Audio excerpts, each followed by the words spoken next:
46 off around 100 balls. I mean, exactly. So his strike rate is 46, but he battled through the first 90 minutes, and it was a battle. Played some lovely shots when there was a loose ball. There weren't many. Back by the ground.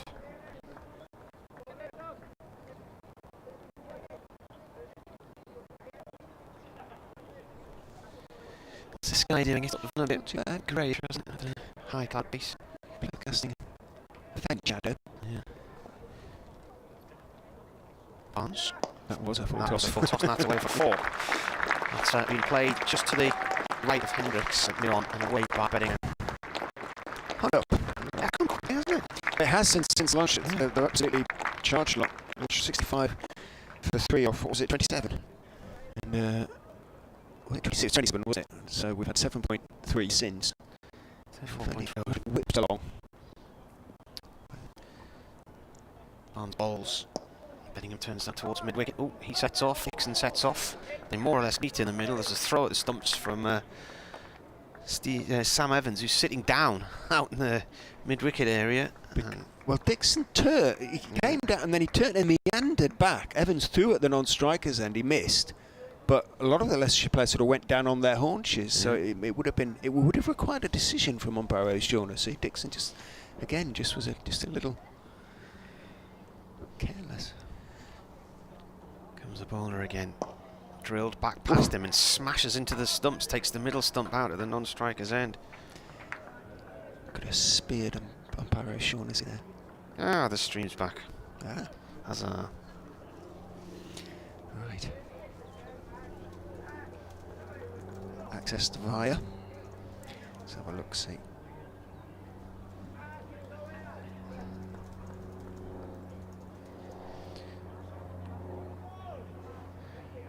Beddingham's nearly caught Dixon up now. He's on 43. Dixon's faced 100 balls for his 46. Bedingham has faced 53. Plays that one off past square leg. We'll get 2.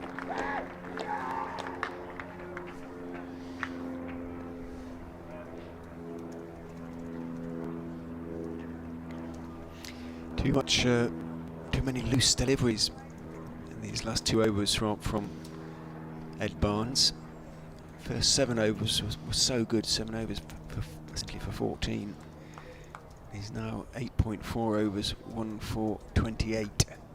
Ackerman, as I suggested might have to be the case, is bringing himself on.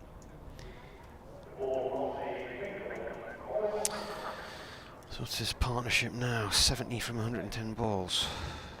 It's not just the runs, is it? It's the speed with which they're coming. Yeah, people are delighted. We're back with sound! Exclamation mark! Exclamation mark! Sometimes you just need to turn it off and turn it on again. Yeah. So, Leicestershire skipper and one has to say occasional off-spin bowler. Fairly much, which is pretty much down to but it's obviously his choice. He's the captain, but world record holder. Yeah, T20 is in and bowls to Dixon. Perfectly respectable delivery. Dixon plays it firmly, sort of back past Ackerman, who half stops it, and it rolls on through to Hendricks at mid-off. Deepish mid-off. Ditto mid-on as Ackerman is in. Quicker, flatter delivery. Dixon started to come down the wicket and had to adjust. Bedingham 45, Dixon 46 now. You can maybe answer that question from Paul on the stream. When is Bedingham eligible to play for England? 2 years. 2 years, there you go. Ackerman is in, fallish, clipped firmly down, fairly straight to mid-on by Sean Dixon. Moves on to 47. Sense a real opportunity here now, but he's worked hard for it. Dixon can make the most of it. Ackerman is into Bedingham, full toss pretty much by the time it got to the waiting Bedingham and clipped easily as you like to deepish mid-on where Davis is the fielder. Single jogged.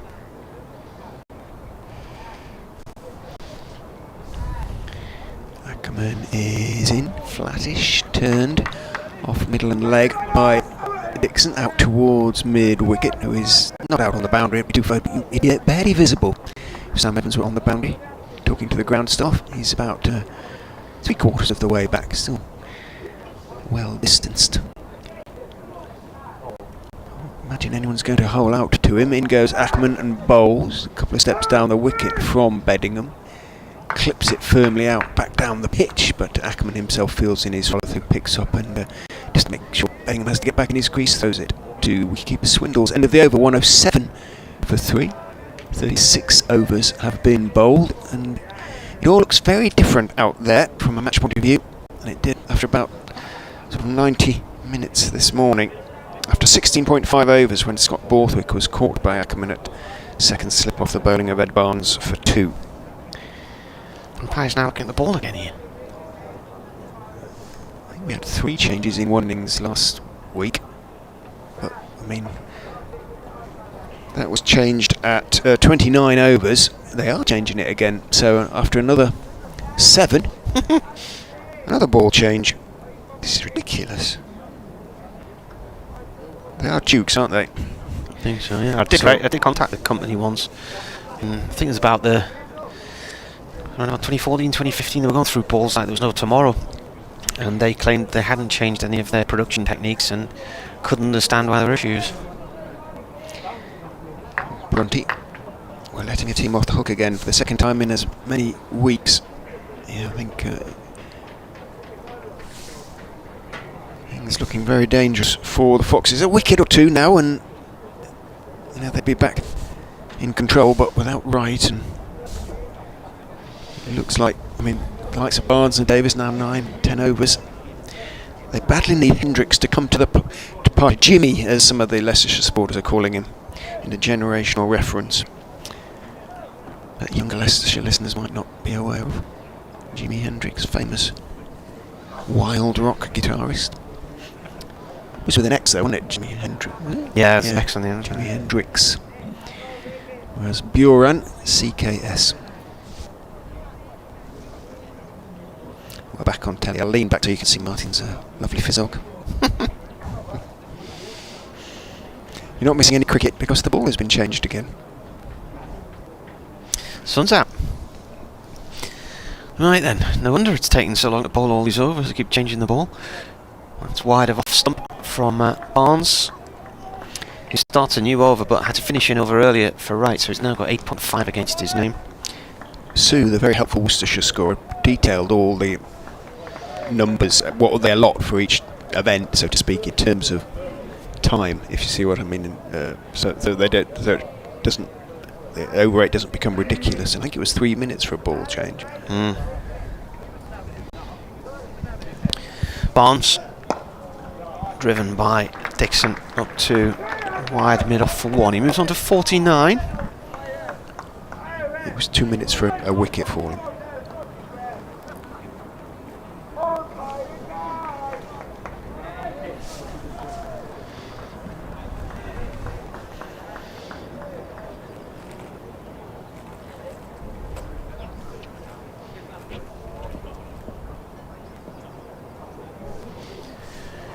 Barnes to the stumps, bowls, Bedingham defends, it bounces back to the bowler.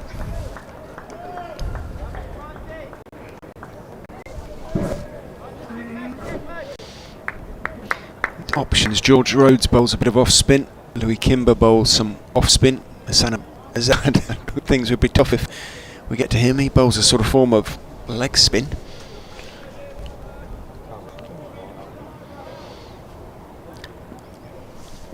Sam Evans, don't think bowls. Bedingham's on 46 and stays on 46. He flicks the ball out towards mid-wicket, no run there. Nick Welsh, never seen him bowl. He hasn't many options. Ackerman now, no wonder he's hands on hips out there.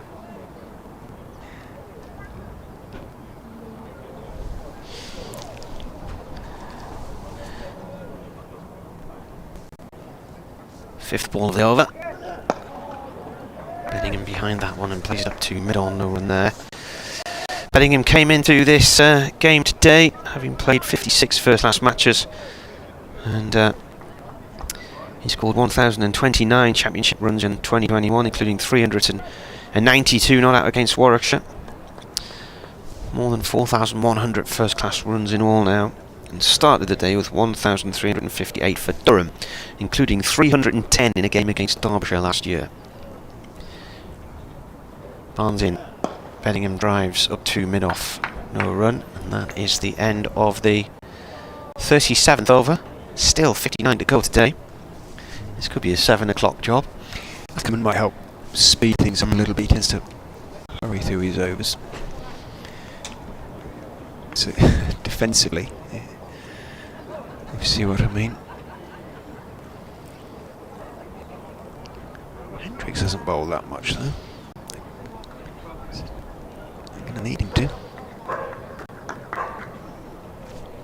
Somerset 85 for 7. In goes Ackerman and bowls, leans forward Dixon, angle back down towards backward point. Rhodes, no, Kimber is the fielder out there. Where's Rhodes gone? He's out there on the point. He's mid-off now. Changing things around a little bit. Ackerman is in. Advancing down the pitch is Dixon, turns his wrist on it, pushes it to mid-on and takes the one he needs for his 50. A really good 50 for Sean Dixon. It's come off 108 deliveries, and this morning his runs were hard earned. He played some lovely shots. That on drive, as I say, was an absolute peach of Davis. 7 fours as well. But since lunch it's been easier, but he's earned the right.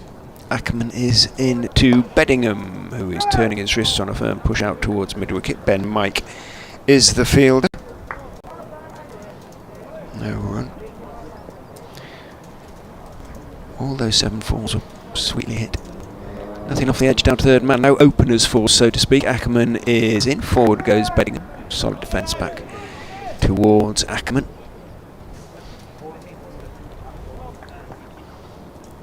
Just the one slip for the off spinner who is in. Goes to cut, dangerous shot Bedingham, and misses, and taken by Swindles, who flicks the bails off, but Bedingham trying to cut off the front foot. Sort of almost square drive it away. Doesn't get anything on it. Fortunate not to do so. Hendricks is now beginning to warm up again. Doesn't want to give it away, David Bedingham, having got to 46. Ackerman is in, gives it a bit more air, he just drifts it down towards middle leg, so Bedingham can turn it away down towards deep square and pick up a comfortable couple. Sam Evans sprints across the square. He's still on the square despite being 50 plus yards from the bat, 60 yards maybe. Figures announced Sean Dixon's 50, confirming, as Martin said, 108 balls and 7 fours for Dixon, but he could, as I say, anticipate really going quite big here. Well, yeah, he's on 50 now. His best score for Durham in first-class cricket is only 56. That was at Notts, I think. Where are we? Notts in 2020. I believe when you're watching him play like this, really well. Yeah, I'd say this morning he really did impress me. He's on strike. 108 balls faced so far. As Barnes comes in to start a new over from the Lumley end. Ball played into the covers. Picked up by Louis Kimber. So right, 9.2 overs. Hendricks 7, Davis 10, Barnes 9.4. And Ackerman a couple.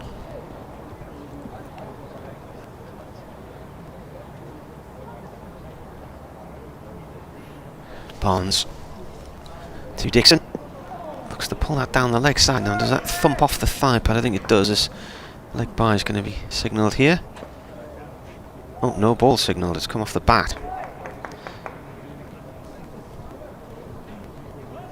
It sounded sort of paddy, didn't it? Yeah, they don't know what they're made of these days, but these pads all sound slightly different sometimes. Bernard says the live stream on his tablet lasts 3.5 hours. As Barnes bowls, Bedingham cuts past point. That's going to go for 4 and should be yet another half century for him to follow the one last week and all the many others he's had. And he gets there. Good work in 7 4s, 65 deliveries, I think. Impressive.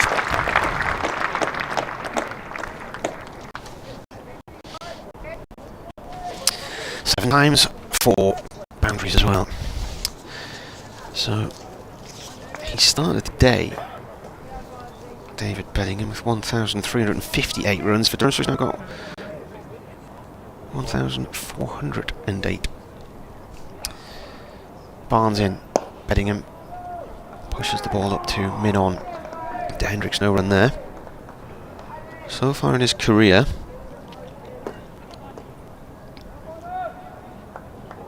he's had 1100s and now 1850s. 76 he got last week.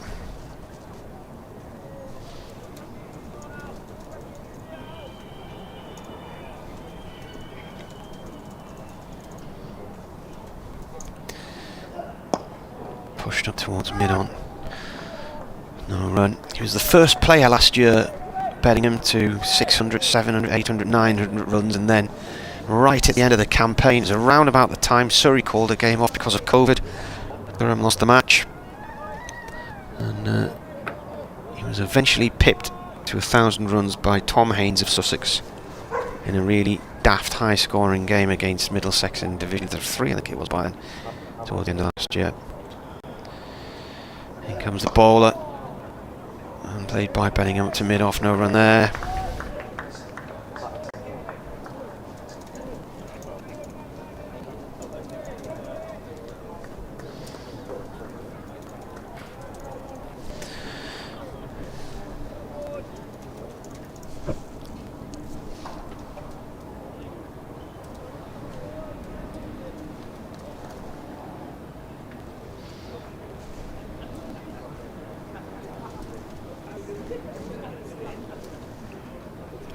Barnes bowls, Bedingham defends, the ball runs out towards the cover, no run there, and it's picked up by Louis Timber, and that is the end of the over. Here's the stats for his 50.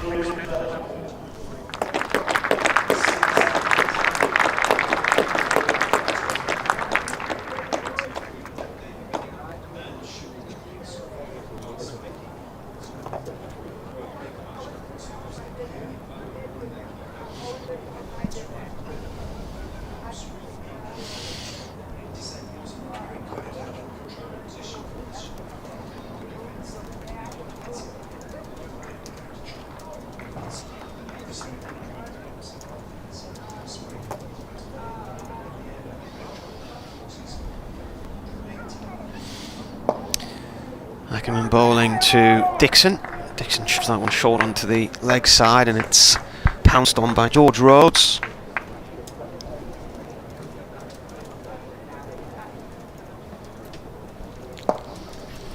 This one goes to the same area. Using his feet. Dixon at the moment.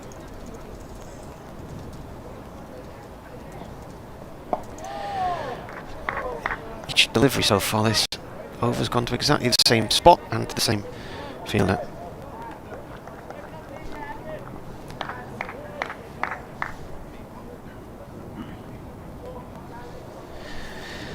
Here comes Ackerman again. Bit of a faster delivery this time. Dixon plays it back towards him. Slot on the leg side. No run. Somebody's just appeared on the balcony of the Health Club. Bowler in again, and launched in the air and away for 4 by Dixon, just lobbed it straight back over the bowler's head. Nicely done. I get the impression the man on the balcony of the Health Club has probably not come to go to the gym. The gentleman with the sort of red, yeah, it looks like he's got a cricket waistcoat top on. or something. Yeah. Looks very pleasant up there in sunshine. 122 for 3 now, Durham. And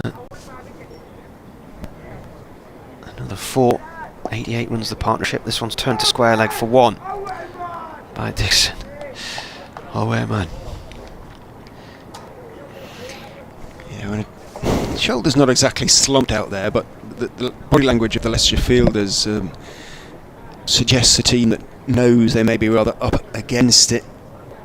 Pitches flattened out under the sun. It was always, I think, essentially a good pitch. The movement was a certain amount of swing, but a little bit of juice in it early on. Obviously, new pitch, and now it's sort of dried out a little bit and looking pretty good to bat. And Chris Wright, who I spoke to before the start of the game, did say he thought it was essentially a good pitch, and I think it is.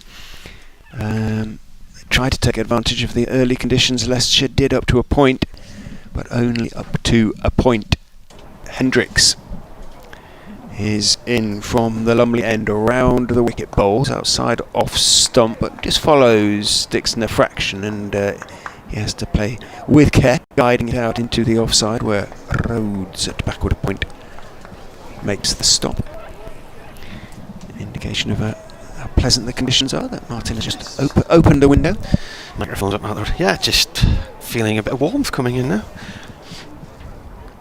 Hendricks, start of his 8th over, is in. Bowls, just swung back in, and there's a sort of half-hearted, very half-hearted appeal for leg 4. Ackerman started to go up. Yes, the dog barked when I was on the update with BBC Radio Leicester. We expressed some surprise that dogs were allowed at cricket. Yeah, yes, get a doggy season ticket. They enjoy their cricket. Many dogs.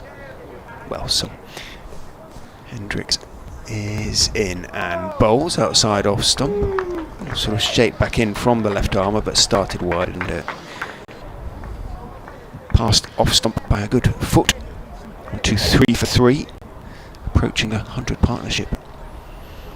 It's come in a really good time, especially since lunch. Only had 40 overs, 40 and a half overs. Hendricks is in and bowls. Hurries Dixon a little, to jumps into the air as he goes back and turns it defensively into the onside, picked up by Evans. Azad likes that one, claps his hands. Mark says his stream has a half-second pause every 2 to 3 seconds, making the commentary sound like a Cillian Murphy monologue from Peaky Blinders. None of us have Birmingham accents. Can't say it's a show I've watched, actually. In goes Hendricks and bowls, driven firmly down into the ground. Again, it's just sort of shaped back in. He was looking to get on the front foot and off drive, but it wasn't quite there because of that shape back in. It's become something of a triumph, Peaky Blinders, that is, of style over substance, but one has to acknowledge that it does have a lot of style in terms of how it's made. And Killian's cheekbones apparently do it for a lot of people. In goes in goes Buren Hendricks. Cheekbone is not doing it at the moment. That one is defended by Dixon on the back foot out towards mid-wicket. End of the over. Hendricks now scoreboard. Has it come to a bit of a halt? There we go. Went from 7.3 to 8 in one fell swoop. 8 overs, none for 26 in last week in his first game. Hendricks bowled 26 overs, took none for 96. So I was very cruel and unkind. I got it all together. But he's now bowled 32 overs and has no wickets for 122. Ackerman bowling here to Bedingham. Forward goes to play that one. Not ball. One slip in place. Ball comes in again and Bedingham taps it back towards Ackerman. He dives and gets a hand on it and snuffs it out enough to stop it going for a run. Decent crowd in. Chino says it sounds like a decent crowd from the highlight clips. So it's a good number in here. Hard to estimate, isn't it? 1,500. Ball comes in again. Off the back foot, punched away through the covers. 4-1 by Bedingham. He moves on to 53 and Durham 124 for 3. Shan Masood already scored 100 for Derbyshire. Looks like a decent signing.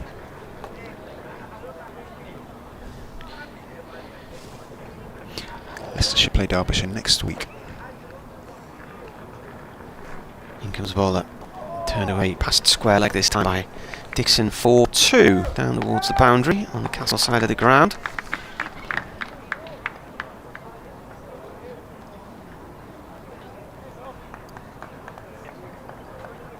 Somerset is 7 down as well against Essex.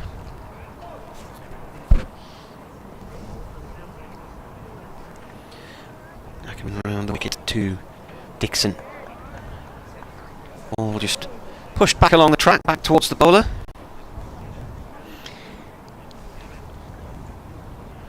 New rounder scores for you in a moment. Comes the bowler again. Defended, and that is the end of the over. So Lancashire 151 for 3 against Kent in Canterbury. There we are. Stephen Croft has 43, Dane Vias 39. Gloucestershire 101 for 3 against Yorkshire and Bristol with 55 for Marcus Harris. Somerset 106 for 8 now. They had a bad start last week at Hampshire and they're struggling again today. Tom Lammonby's got 48. And Mark Steckety has taken 3 for 46. That's a good surname, Steckety. He's sticking it to them. Hendricks is in, pushed out into the offside by Bedingham, staying on the back foot. Sort of settled back in, these two now, having reached their 50s. Just starting to play themselves sort of back in. Sometimes need to do that when you pass a little landmark to get to the big one. That's a weird looking scorecard. Ben Green was the first man to go for Somerset. He made 15.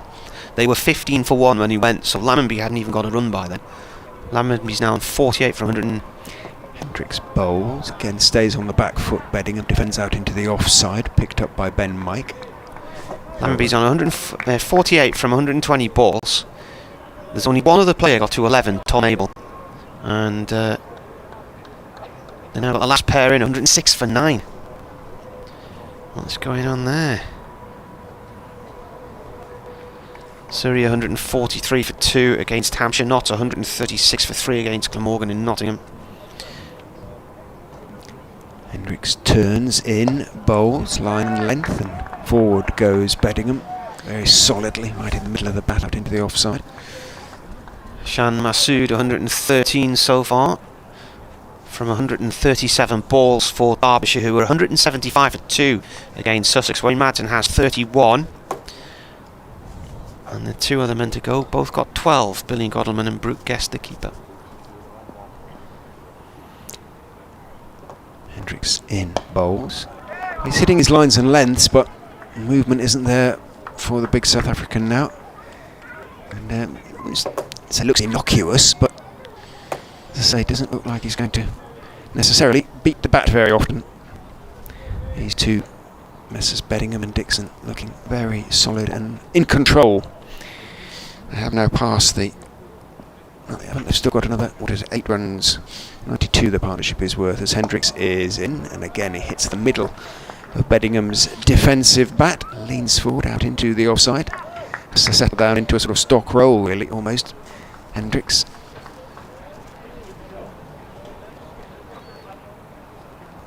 Simon Harmer got a wicket with his 6th ball today against Somerset for Essex.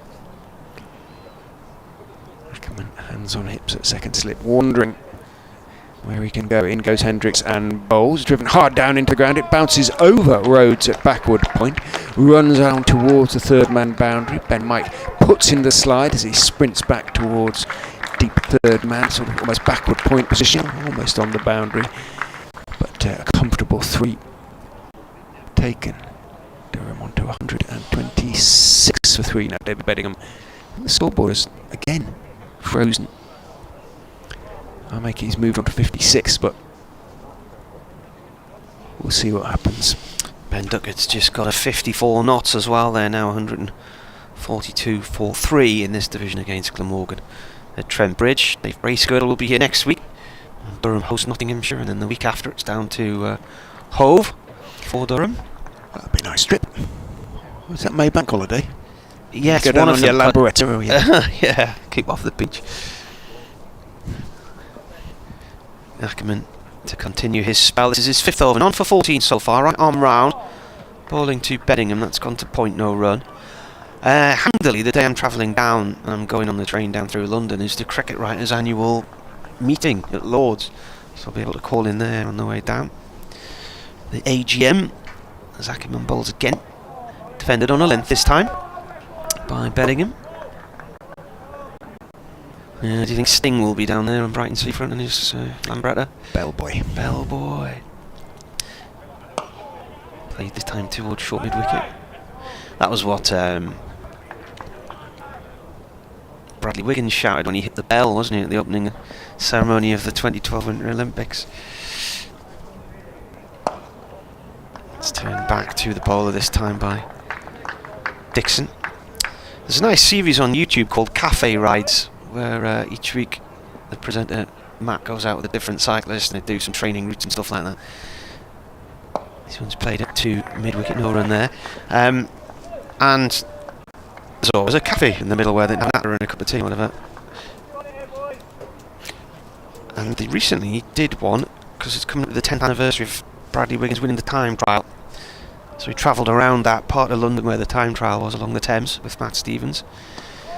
This is off the back foot, played out towards the point boundary for 1 in front of the pavilion.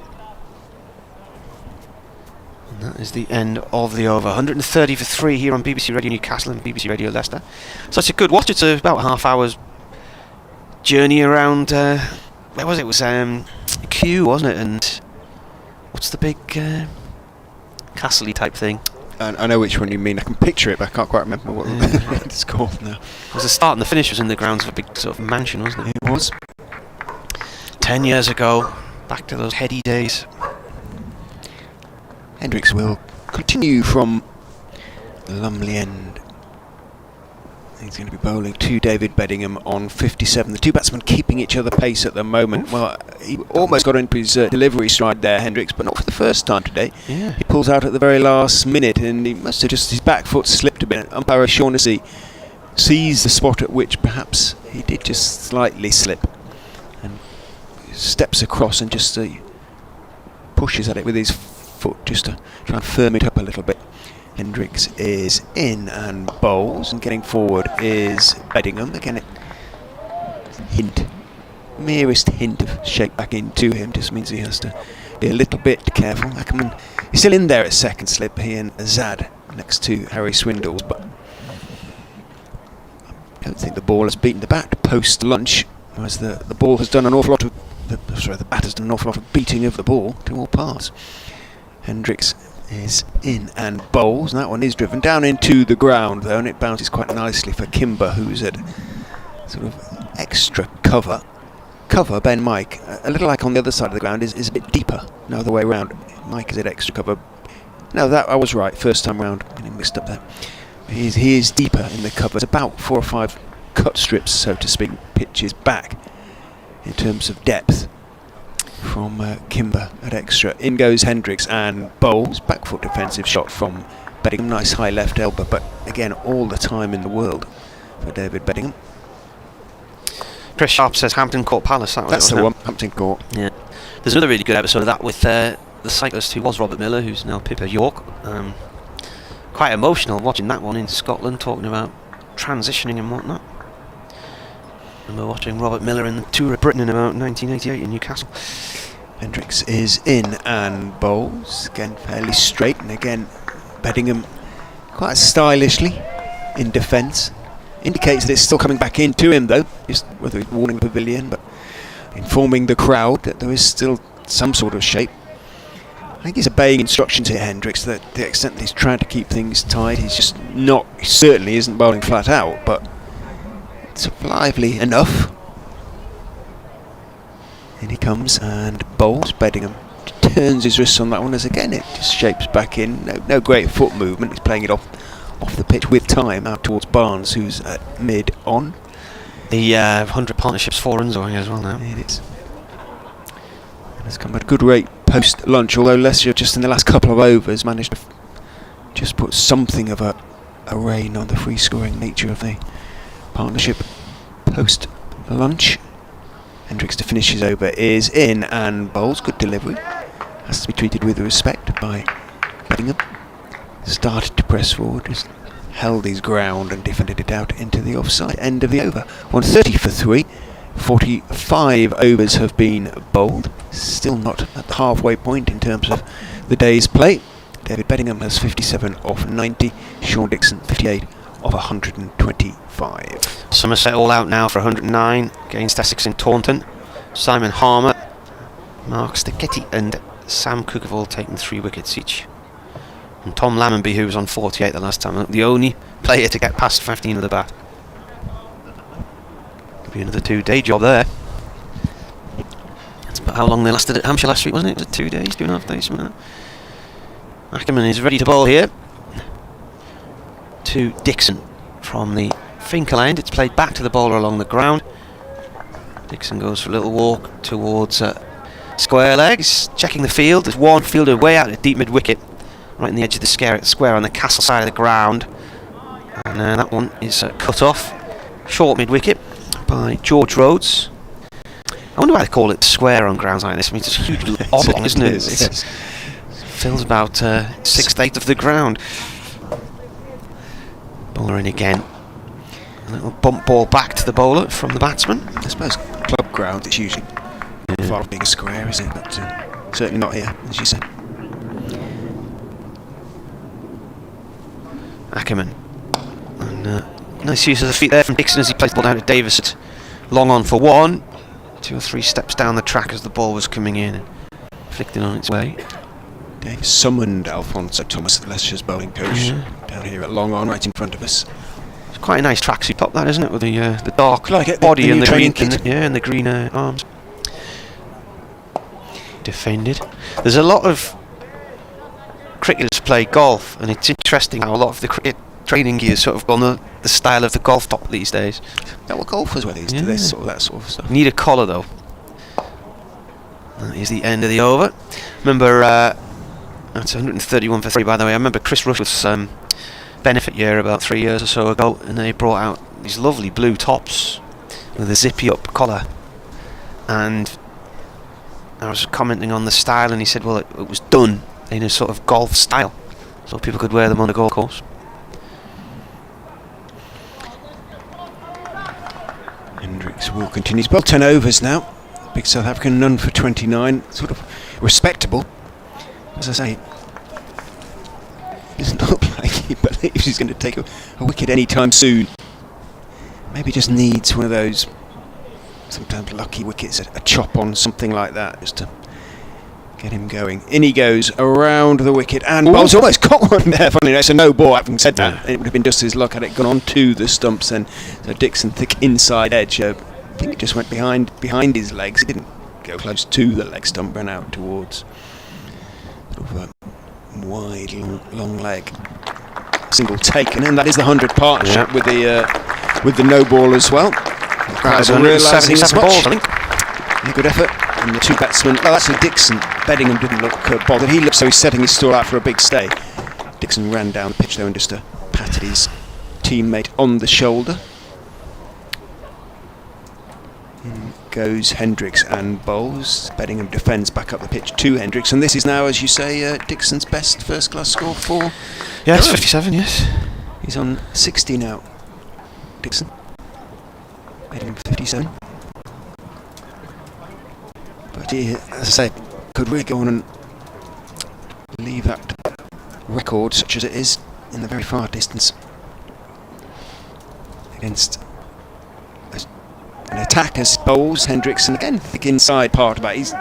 He's shaping it back into these 2 right-handers, and he looks a little disgruntled there as it flies out, rolls out down through square leg, down towards deep backwards square long leg, runs round Welsh, who's down there in fields. Bedingham on 258, Dixon 60.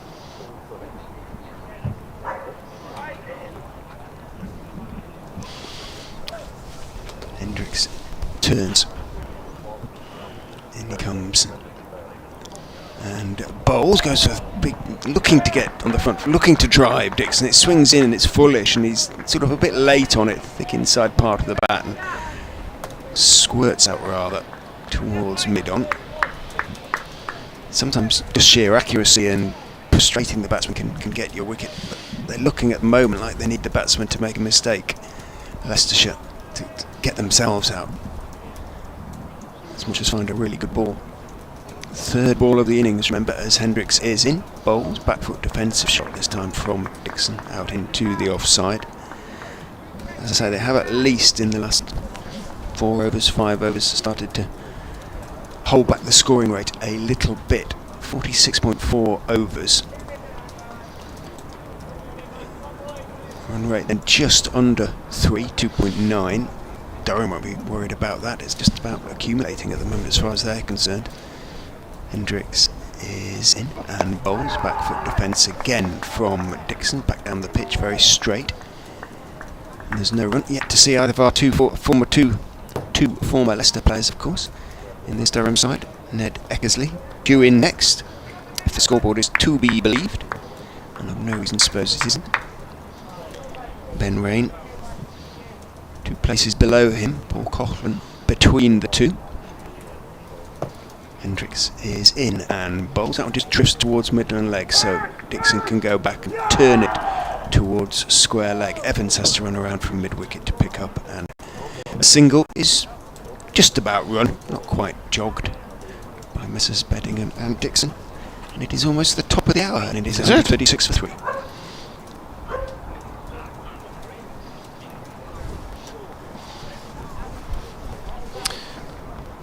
Yeah, news bulletin in my ear.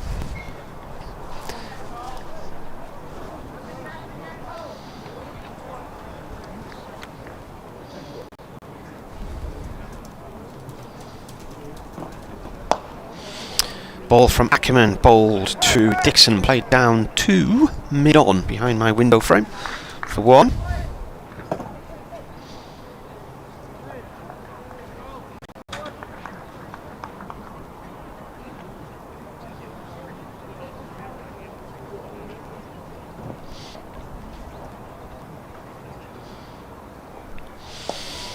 A defensive shot this time from Bedingham.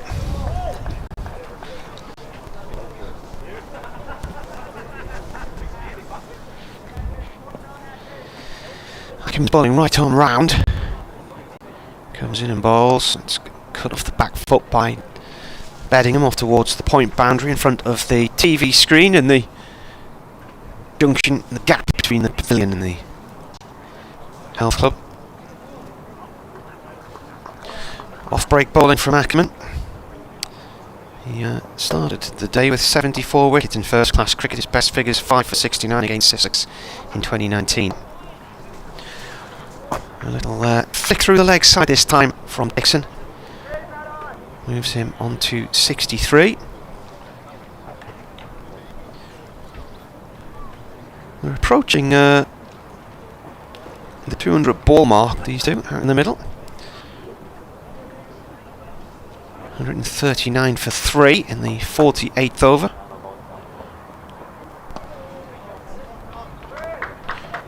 Where's that one gone? That's gone off towards the point boundary as well.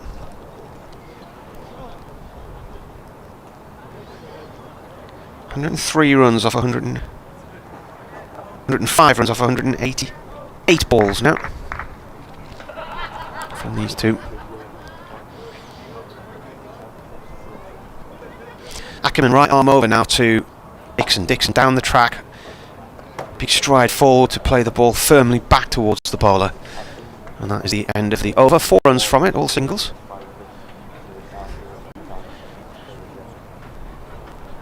The Easter holidays are with us. Good Friday tomorrow, we'll be here. And Saturday and Easter Sunday, if it lasts that long. Scheduled to finish at around 6 o'clock on Sunday. I think it was about 20 to 6 on Sunday gone when they shook hands on a draw at Glamorgan. Glamorgan had edged the front by about 70 runs and were 5 down.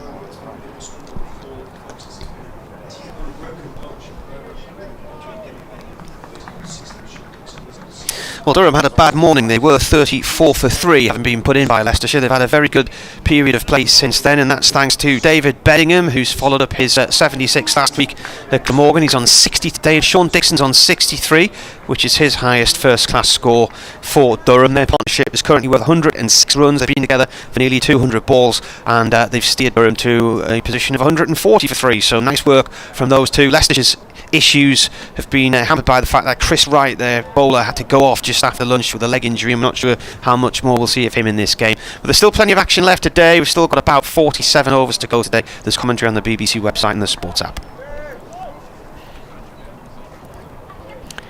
Yeah, just over halfway then. 47.4 overs remain to be bowled. It's looking the sort of pitch on which sort of 350, 400 minimum target, unless conditions change. Hendricks is in, defended. Sounded a bit tinny, that one, didn't it? Off the batters at an aluminium bat. Rolls out towards Sam Evans at mid wicket. Most of the sound has been pretty mellow. Most of the sound has been ball hitting middle of the bat from Messrs Bedingham and Dixon. Since they both went past 50, unless you've bowled a little bit better at them, they have at least restricted the scoring rate. Hendricks is in and bowls. Oh, that one lifted a little bit as he went forward looking to drive. Played it really well, actually. Just started to jerk his head out of the way, but still managed to keep the ball down with this angled bat. Pass point down towards wide. Third man Mike picks up, but good ball, well played. Good piece of cricket there, Hendricks and Bedingham. Bedingham on to 62, 142 for 3, but yeah, just maybe a little bit of effort ball, perhaps from Buren Hendricks, and almost rewarded. But Bedingham wouldn't like to get that when you're in single figures or just early in your innings, but he played it really well. Hendricks is in again to him. He's looking to drive this time and does, but no real power in the shot, and it goes straight out to Mike in that slightly deeper cover position. Sun has gone behind heavier cloud now, which is building up a little bit from the west, a bit cooler. Just after last week, anything would be fairly pleasant, wouldn't it? But it's still pretty pleasant out there. We've both got our padded jackets on in here. Hendricks is in and bowls. Good delivery on end length and pushed back to him by Bedingham, who then lightly on his toes retreats quickly back into his ground in case Hendricks was going to pick up the ball and hurl it at the stumps. He's not really that sort, I don't think, Buren Hendricks. And that is the end of the over. A decent one as well. It's been a respectable spell this from Hendricks. He's been there or thereabouts and getting congratulations from his teammates. Ball hasn't done too much, if at anything, just that one in that over that threatened to rise on David Bedingham. He dealt with it pretty well. 12 overs, none for 36 for Hendricks, and Davies is warming up, so that might be it for now from Buren Hendricks. FIFA's announced Scotland will play Ukraine as Ackerman bowls. That's cricket.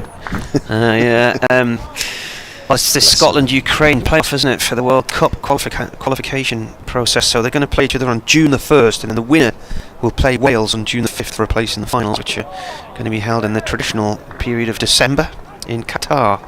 There's another dot ball there from Dixon, finding fielder close in on the leg side, short mid-wicket, Hassan Assad. This time he plays the ball out towards square leg. It bobbles awkwardly and is picked up a deep square leg, 1 run. I think the Premier League's going to take a 5-week hiatus, isn't it, when the World Cup starts? Right in the middle of the footy season. 143 for 3 here on the BBC. Ackerman right arm over to Bedingham from the Finkel end. It's played it. Short extra cover, no run there. This is Ackerman's 8th over, none for 21 so far from 7.4. 1 single off this over.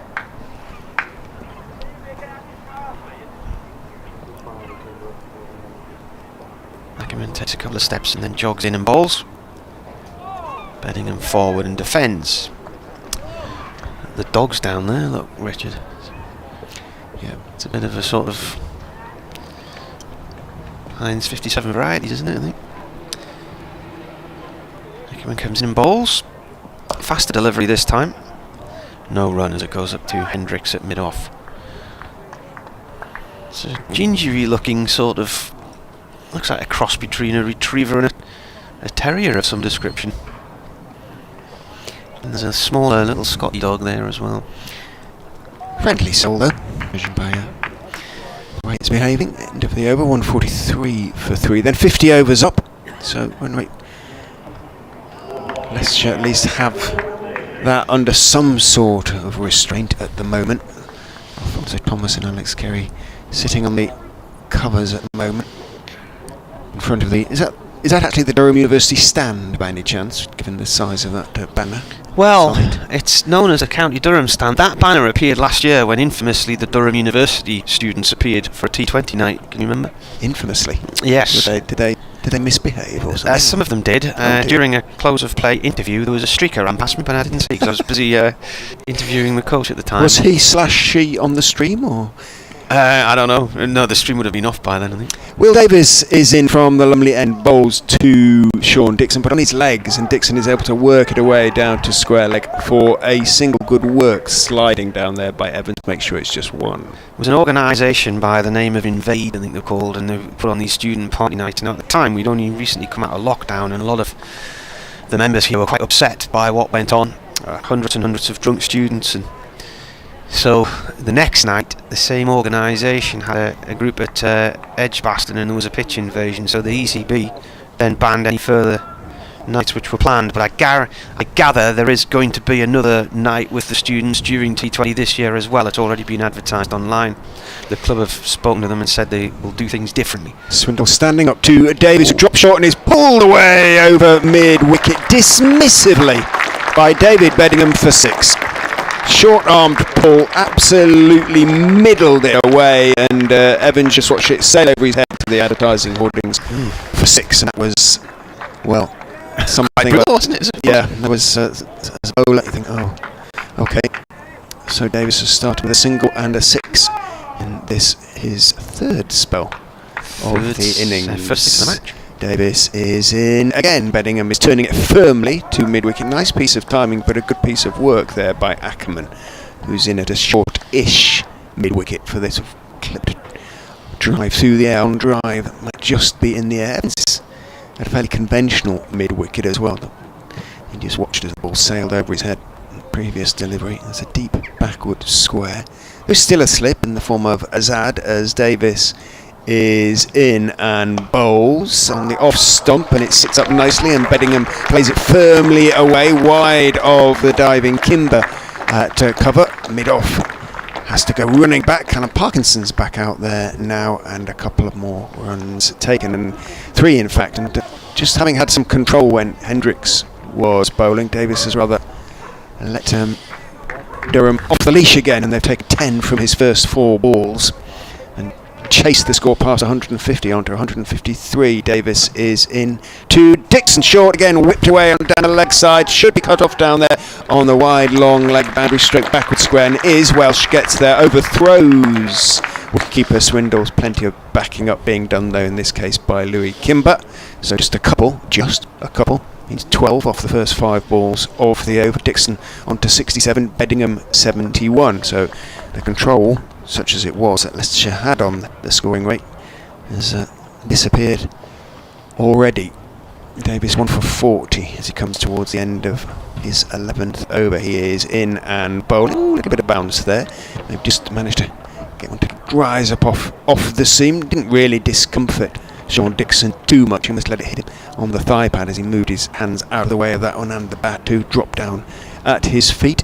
End of the over, 155 for 3, and Durham now in complete control with Messrs Bedingham and Dixon looking to go to really a big 3 figures each. No reason why they shouldn't, the way things are going. Bernard's emailed. If you want to contact Richard's Twitter feed, it's at FoxesCricket22. He said the radio commentary isn't buffering, even if it can be occasionally out of sync with pictures if listening to it on its own. Ackerman bowls. This is defended by Bedingham. He said buffering on the live stream is a minor problem for April, when rain usually causes more problems to playing cricket than anything else. Here comes the bowler once more, turned off towards mid-wicket. Oh, no, they're dancing at each other down the wicket here. Well, Dixon wanted a single. Bedingham was busy watching where the ball had gone. It had gone past mid-wicket, out towards deep mid-wicket.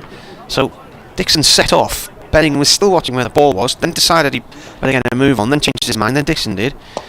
And they both ended up back where they were. This is another delivery from Ackerman. Back to the bowler it goes from Bedingham. He's on 71. Comes in again now. Once more, played back to the ball by the batsman. And Bernard's wondering about the future of the streams, which he values greatly. As Ackerman comes up to the stumps and bowls, and it's cut off back foot by Bedingham for one out towards the pavilion boundary. And he says, I certainly appreciate the commentary, as you have over 7 hours of time filling most days, and you have so much variety every day to listen to. Has Bernard flicked between games, or is he very much a Durham man? He generally follows Durham when they're playing. Little tap on the leg side this time by Dixon, no run, and that is the end of the over. We have several new cameras at the Upton Steel this season, and they're operated. They have young people behind them trying to follow the ball. Very good they are. So hopefully, Bernard, the future of streaming is ever bright. The issue that I foresee is if more clubs start to take it in-house to put advertising on their channels, which they do at Middlesex and I think at Bristol as well, because that creates an issue as to how far involved the BBC can be with that because of editorial guidelines and whatnot. Yes, this is true. But I would like to think, having done as many commentaries as we have over the years, and indeed I think I first started commentating on Durham games in 2004, second year of the T20. Now, generally I think most of the clubs appreciate the value of what the BBC has done in partnership with them. Will Davis to resume the attack from the Lumley end into David Bedingham, who leans forward, defends straight ball out into the offside where Louis Kimber picks up again. Swindle standing up behind the stumps. Has a deep mid wicket now, literally on the boundary, and also deep backwards square, almost wide long leg. Some protection of sorts then on the leg side.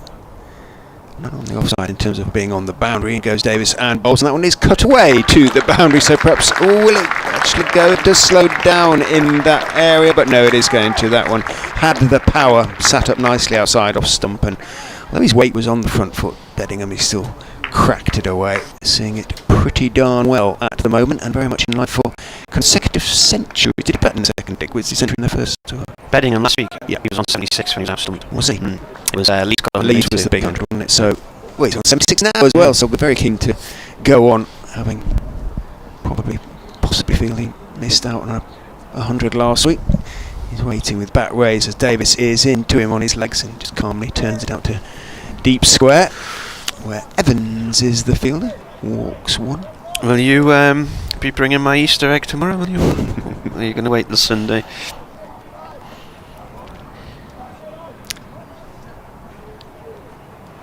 Hide it.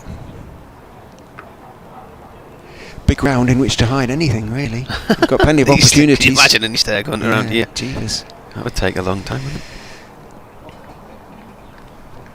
Davis, a little shuffle at the start of his run, and then he's in and bowls again. It's on through the legs, and again it's very straightforward for Dixon this time to work it. Evans has misfielded and managed just to turn round and grab it, A, before it crossed the ropes, and B, before the batsman really had realised what had happened and could have turned and maybe picked up a cheeky second, but as they say, don't run on a misfield, so they didn't. No point taking any unnecessary risks.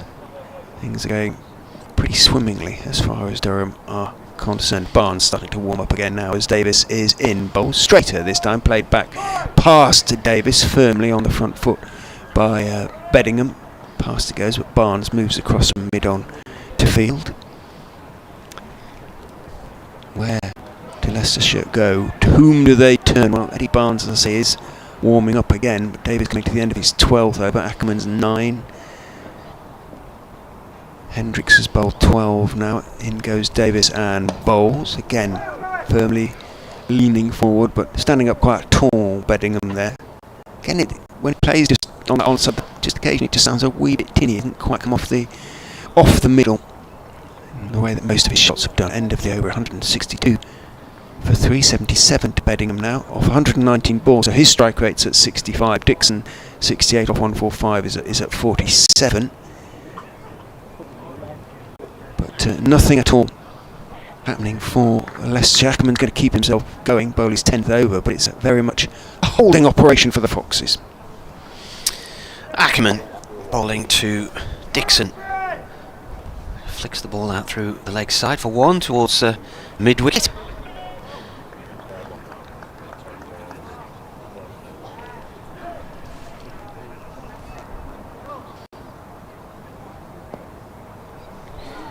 163 for 3. Ackerman in. Bedingham cracks that one away out through the covers for 1 towards the members' pavilion.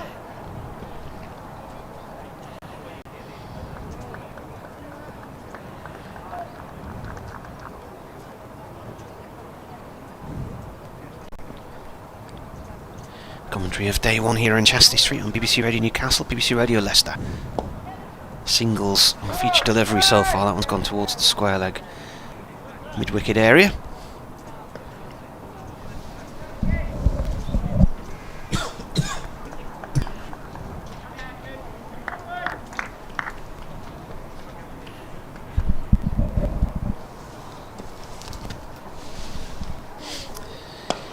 Punched off the back front this time by Bedingham.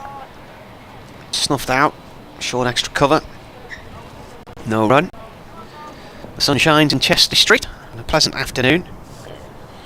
Coming round the wicket now to Bedingham, who placed the ball back to him.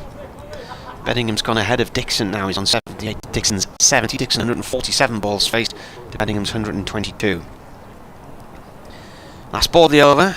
Ackerman to Bedingham. It's gone to square leg. No run there. As it's fielded by Ed Barnes.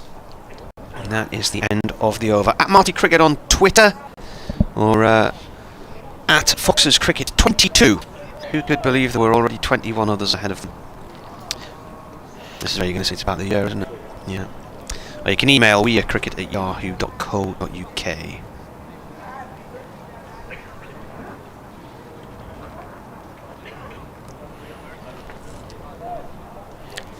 He's going to have a golden arm for Leicestershire. It's a partnership breaker. 10 overs to tea as well. Yeah, Davis is continuing. In he goes and bowls onto the legs of Dixon, who helps around the corner. Well, scurries around the boundary down towards fine leg from long leg. Gets there. Just a couple then on that occasion for Dixon. He's on 270, joining Bedingham in the 70s. He's, beg your pardon, on to 72 now, but he was on 70. 167 for 3. Unless, well, if we go to 32 overs before tea, there's still a good while. In goes Dixon, bowls outside off stump, chopped away by Dixon rather stylishly off the front foot, but there is a man out there, not quite on the boundary because it's so far. Ben Mike on the edge, the very edge of the square, about 15 yards inside the ropes. Still a good 70 yards plus from the bat. And Dixon takes 1 and moves on to 73.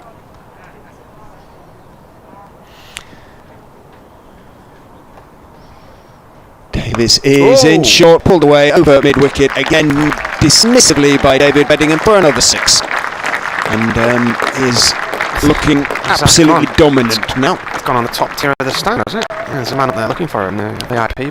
He's got it good, man. Well found. So he throws underarm throw all the way back to the boundary from upstairs in the pavilion.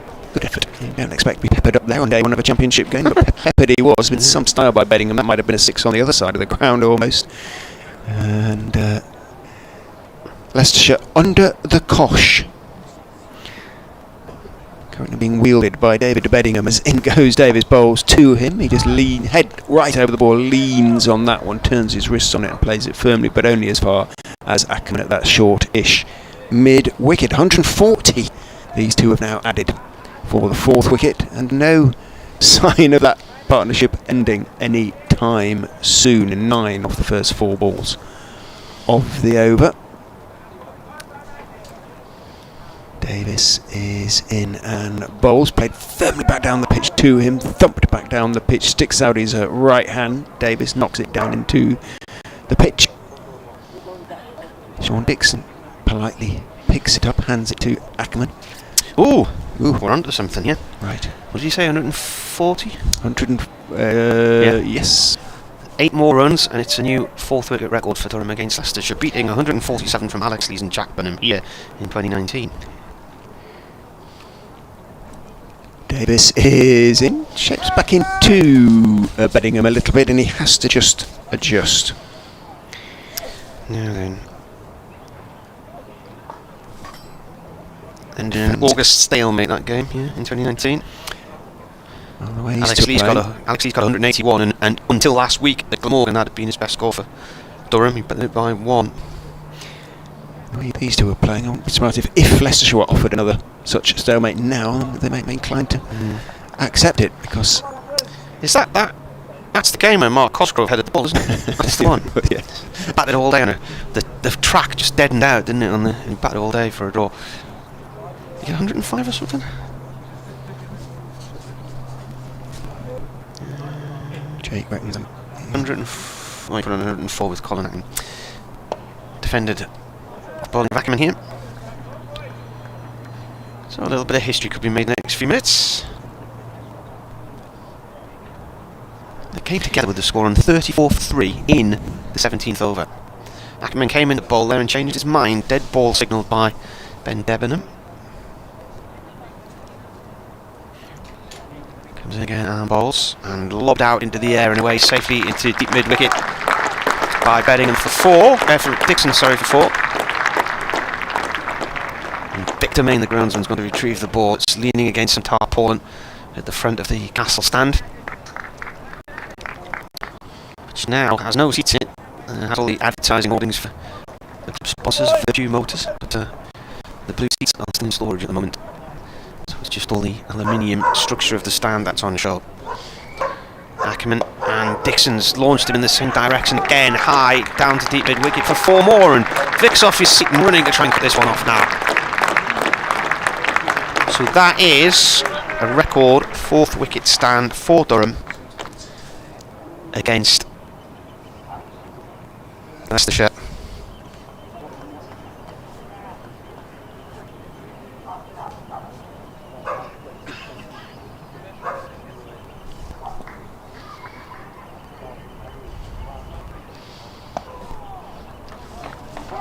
Played out towards the covers this time.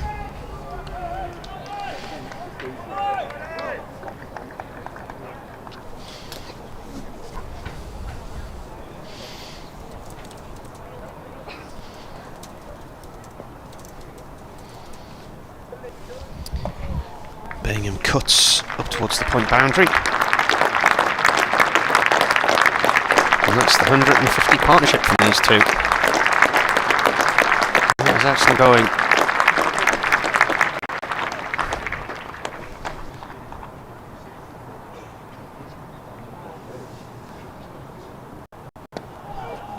.2 overs.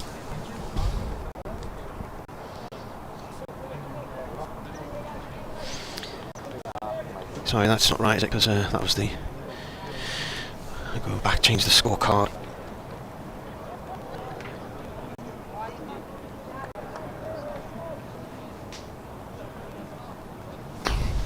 Keeps freezing on me, the partnership scorecard.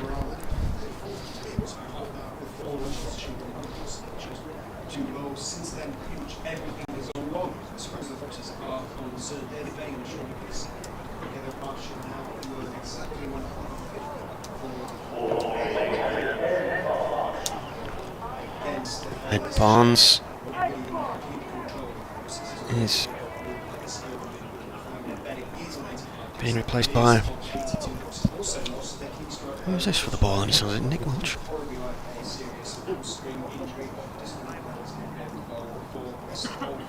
Oh, Barnes is coming back in.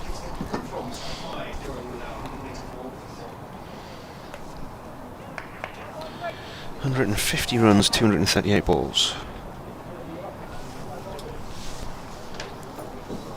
In comes Barnes. Oh, Bedingham pushes that towards short mid wicket. He's going to get 2. Just for a minute, thought it might just be within reach of that short mid wicket, Ackerman. 40 overs for the 150 partnership. But it's almost a case of that they have to give it away now, wouldn't they? Really, they're in absolute control, these two.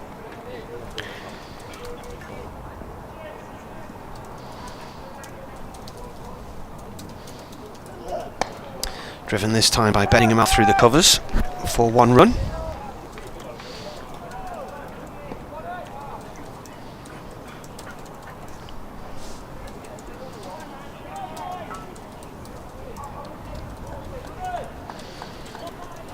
Interesting to see if the crowd sort of gets big over the bank holidays, especially if Durham are on top and the weather is good. A really good crowd for first day of first class cricket here at the Riverside. Bowler comes in, guided nicely down towards the third man area. Soft hands from Dixon, 1 run. Just looking for the little Captain Blackbird there, isn't it?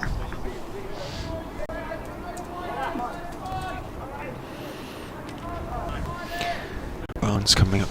This is his 12th. He's managed to share it out reasonably, Ackerman, but wonder just how much of an impact over the 4 days the loss of Chris Wright going to make. Massive, isn't it? Cause man down first day. And it's not just the loss of Wright. It's not, of his ability to spring the ball, take wickets, but the number of extra overs that the others have to bowl, the other seamers have to bowl. Barnes is a tyro, really, relatively new to the first class game in terms of getting in the overs. They're all fit young men. They've spent the winter working out, obviously, so they're fit, but they still tire. Ditto Davis, it's his first game of the season, first class game. This time it's played by Bedingham up to mid-on. Hendricks looks strong, but Ackerman can get through his overs, but the options are limited, I'm afraid, for Ackerman and for Leicestershire. And Durham will already be thinking in terms potentially of only batting once in this game. One field. You never, as I say, a couple of quick wickets, it could be bang bang, as the cricketers say, it could be 200 for 5, but it doesn't look like that at the moment. In comes the bowler. Slightly over pitch, but there's no run there. It's played by Bedingham up to mid-on once again. More off the toe of the bat than anything. That's the end of the over. Beddingham's doing a few stretching exercises now. Keep those legs ticking over. Just feel if these two keep their concentration, they really could go big. George Rhodes, as I say, bowls a bit of off-spin. Hendricks is having to be brought back already, and this is Ackerman's big problem now. Trying to avoid over bowling. It seems there's still 23 overs to bowl with this ball potentially. Yeah. 23. We don't know quite how old it is. Theoretically, it's 57 overs. But well, it's this is the second change ball of the day as well. It's the third ball of the day, so it's a bit about that. But it hasn't done very much as far as Leicestershire are concerned. So Hendricks, having bowled 12 overs already, none for 36, is back on at the Finkel end. In he goes and bowls on towards the legs, towards almost the hip, almost got it to rise a little bit, of Dixon, but he went back and turned it out towards mid-wicket. Evans, Sam, is the fielder. There is another Evans in Leicestershire's first team squad, Alex Evans. He's a seam bowler, which is why Sam Evans has S. Evans on his shirt rather than just Evans. That's enough Evans, Richard. Hendricks round the wicket is in, bowls. Oh, he's Dixon a bit. Plays it comfortable enough on the back foot though. Back down the wicket on the onside, picked up by Ben Mike, left out for this game on a substitute fielder now for the stricken Chris Wright. I mean, Wright's also made himself into quite a useful batsman, but if it is a hamstring, then that's going to be potentially an issue batting as well in terms of restricting what he can do. In goes Hendricks and bowls. Back foot on drive, but checked rather by Dixon. He remains on 83, Bedingham 88. Rhodes really is the only other option. He bowled quite a few overs of spin over his first class career. He says, reaching for the records books to see how many exactly. As Hendricks goes in and bowls, driven without getting to the pitch of the ball, so he has to check the shot slightly. Dixon fielded in the covers. He has bowled, I didn't break it down into overs, he says number of balls, actually only just over 1,000 first class deliveries for George Rhodes, and he's got, I'm maybe exaggerating a little bit in terms of his proficiency, then he's got 6 first class wickets to his name, so one has to say part-time as an option. Hendricks is in and bowling, driven again without getting to pitch of the ball, but this time punched away into the gap, and it's going to go for 4 because of misfield out there on the boundary, put in the dive, Nick Welsh, and he got a strong right hand to it, but basically deflected it down along the boundary rope, and eventually it crosses that rope. So Dixon picks up 4. Who's going to get to 100 first? Dixon is on 87, Bedingham 88. Foxy Phil, 38 overs without a wicket for Jimmy. Any danger? He's doing his darndest, in he goes and bowls outside off stump, steps forward Dixon, but leaves his bat very firmly raised.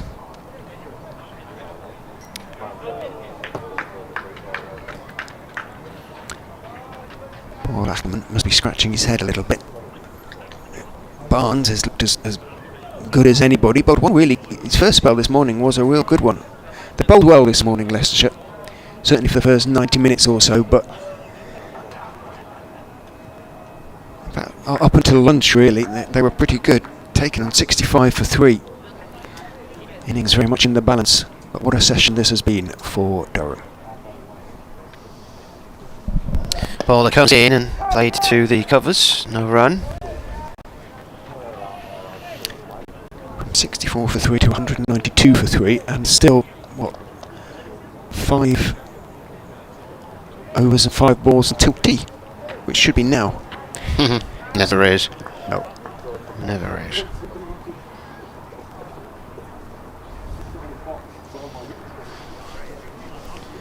Barnes bowls. Forward comes Bedingham, defends.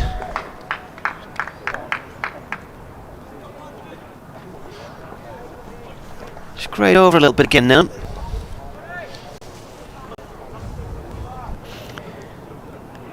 I wonder why Shane Watson's tweet is trending on Twitter. I don't think I'll bother. IPL, is it? Probably, yes. Barnes to Bedingham. Again, it's a defensive shot this time, just runs away off towards mid-wicket, no run. If you signed up for the 100 or? I don't know. Contracts? I was away, I think. When was it, last week or the week before? I can't remember. Week before. The start of the first class season, perfect timing. Yeah, the days, great day, to have day all before. those announcements the day that people are thinking about county cricket and not that.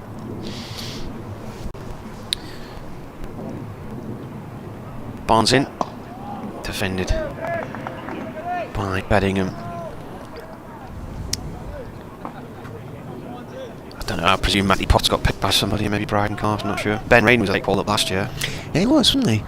Wood's recovering from an elbow operation, Carter's recovering from a knee operation, but I think he's going to play for Burnett Field this weekend. Has been bowling again recently. Not sure when we're going to see Stokes because his scan came back clear on his knee.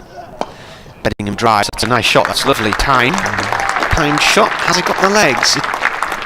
Yes it has, it eventually makes it to the northeast corner of the ground. He's driven that through the covers and wide of mid-off for 4.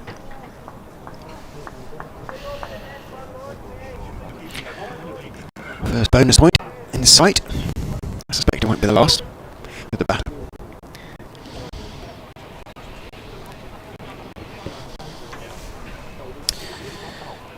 Benningham's on at 92, and that is cut behind point down towards the wide third man boundary for 1. It's eventually fielded by Ben Mike. Got a couple in the end. Yeah, I said 1, didn't I? Meant 2. All the scorecards are frozen now. All I'm just getting is this sort of RAF symbol going back. Boom, boom. Nothing's working. End of the over, 198 for 3. Betting 94 is just nosed ahead of John Dixon on 87. Barnes 12.41 for 46. He's got a 3.6. Hendricks 13 overs, none for 40 to continue round the wicket at Sean Dixon bowls. Dixon driving off the front foot. Say don't bother about getting to the pitch of the ball anymore because the ball's rising up nicely. Trusting the pitch, playing it firmly out to Welsh on the cover boundary. Takes 1, moves on to 88. Bedingham on strike. Well, he has hit a couple of 6s. So if you want to talk him over to his 100, now might be the time. I don't think he'll be able to pull Hendricks for 6, so I'll keep going for a few deliveries. In goes Hendricks and bowls. Bedingham just turns his wrists on that one. Should pick up one, might just be two. They think about it, but no, that is the applause. But the applause is for the Durham 200. Quite a long way off at lunch, but these two have played so well and so comfortably, and they have put Durham in pretty much complete control. 166 partnership, isn't it? It is. And it's come in very good time as well. 200 for 3, then off 59.2 overs. And the run rate now up to 3.5, which is a pretty good rate. In goes Hendricks and bowls. Dixon solidly in defence, back down the pitch to the big South African, whose expression never seems to change. Didn't when he was batting last week or bowling. Twice when he was unlucky in his first spell. One or two little gestures, but he's not the archetypal angry fast bowler, Bjorn Hendricks. In he goes past umpire Ben Debenham and bowls outside off stump, chopped away to the backward point boundary for 4 by Dixon. Wide, slightly short of a good length. Even then he was on his front foot and whacked it away with all the time in the world. Huge gap there at point, and George Rhodes is now starting to warm up, which will please and perhaps amuse some of his keener followers. Let's see, 4 hours after this. Yeah. Over ends, 2 balls after this one. Stuart says Potts and Carson in the Northern Super Mario squad, I believe. In goes Hendricks and bowls again to Dixon, and it goes past the outside edge, but that was as much down to Dixon going for again that shot, driving at a ball without getting to the pitch of it. So far he's done that without incurring any real danger, but that one might just have held its own, just a little bit off what seemed there may be left ball, and he sparred away and didn't get anything on it. The sponsors of the 100, KP Snacks, have been in the headlines this week, haven't they? They have, yes. Well, the ECB have for signing the deal. They're not very impressed with it, are they? The standards people. In goes Hendricks and bowls. Fuller this time and a no ball. So did swing in a little bit to Dixon. Played it a lot firmly out into the covers along the ground, and it was fielded out there by Louis Kimber. Hendricks just examines the crease. The advertising watchdog has banned a promotional campaign because it says it targets junk food at children.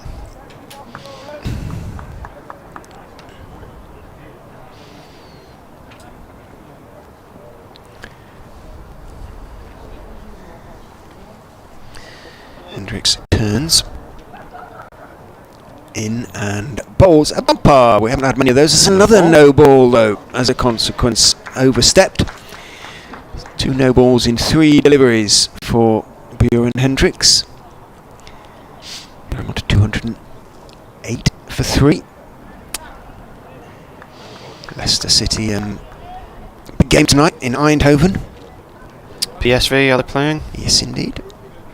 Second leg of their conference quarter-final. I think that's the competition. Conference 73, Group B and a half.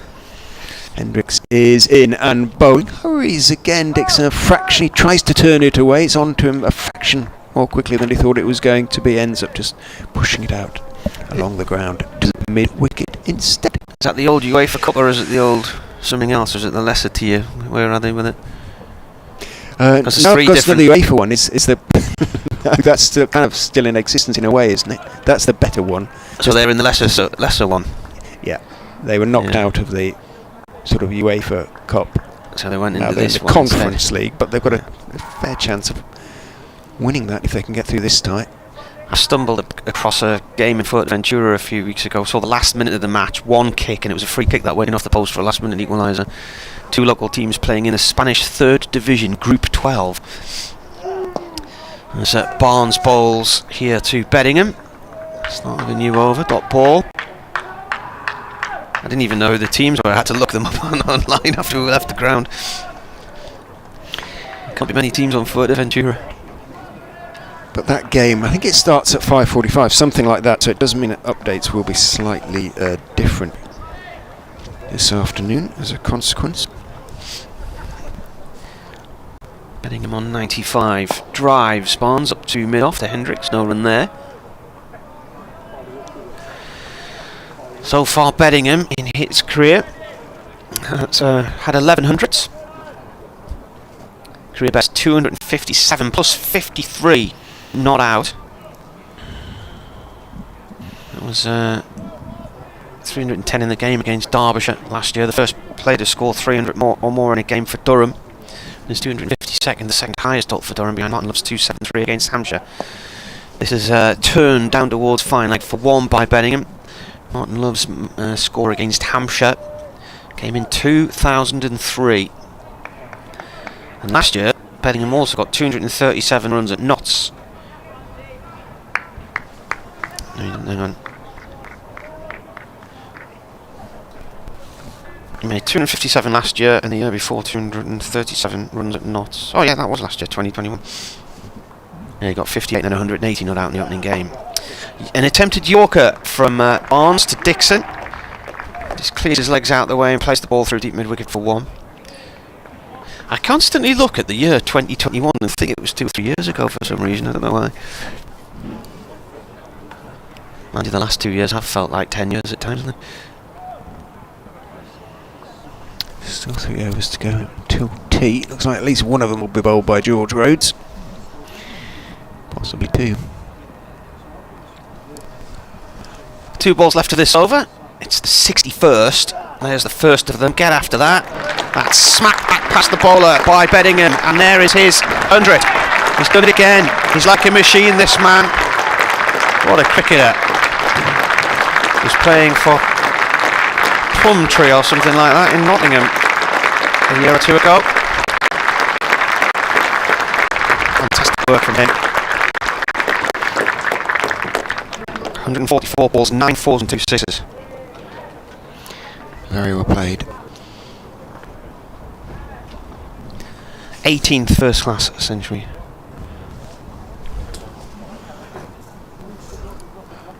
Bowler comes in again, and Bedingham finds a gap through the leg side to play that one away for 1 run.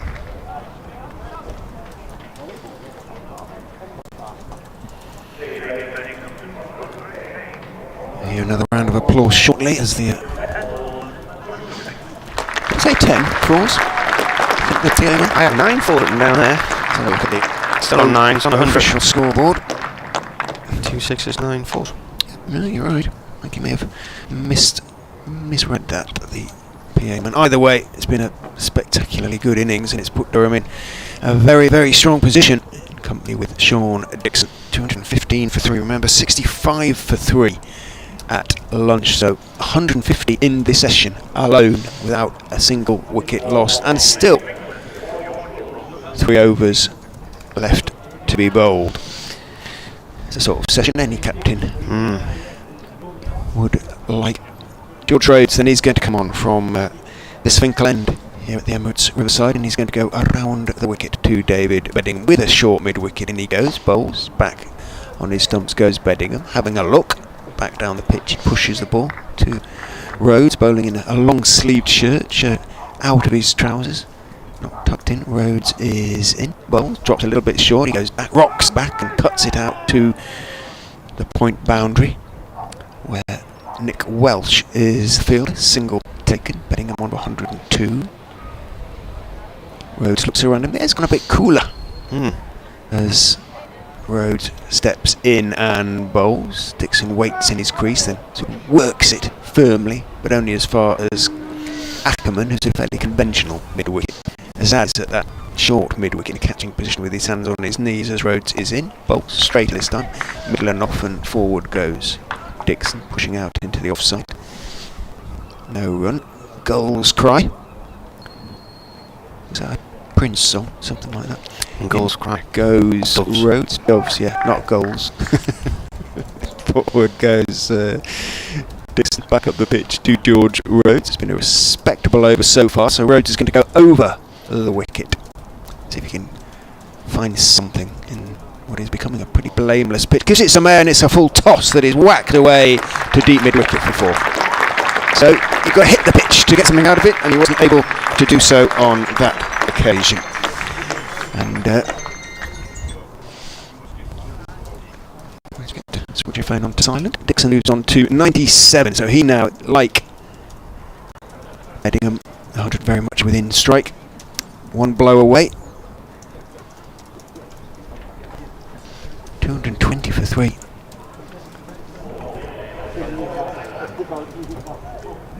What a session it's been.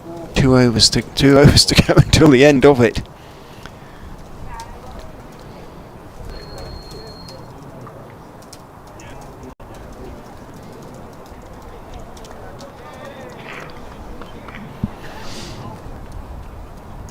Ackerman's bringing himself back on then at the Lumley end. What's the partnership worth now? Have you got that on your screen or not? 220 minus 34. Yeah, oh, hang on, that's 886, isn't it? 186, yeah. Bowler coming around the wicket here, Ackerman. First ball is played by Bedingham out towards the covers for 1.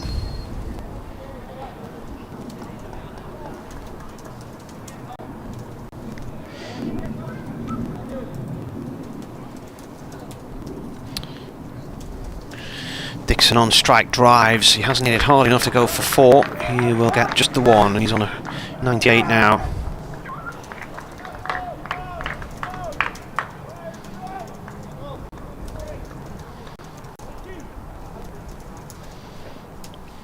Ackerman comes in, bowls. Bedingham plays it for single. Single out to the covers.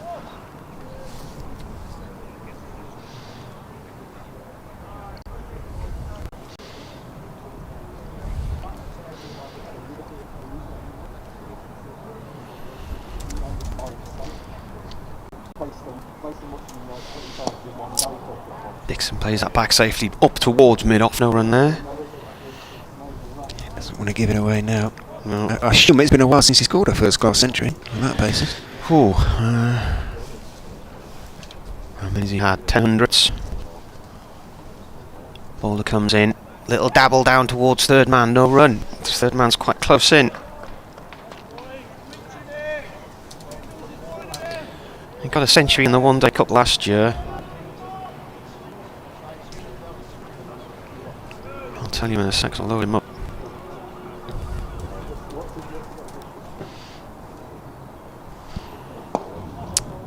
Just played that to sort of an attacking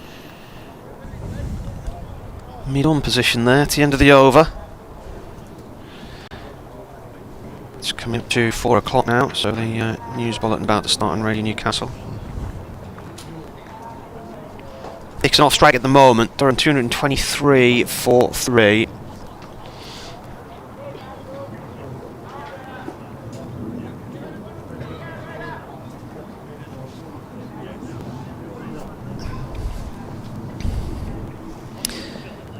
His last century was 161 for Kent against Warwickshire on my birthday in 2019, which was June the 30th, so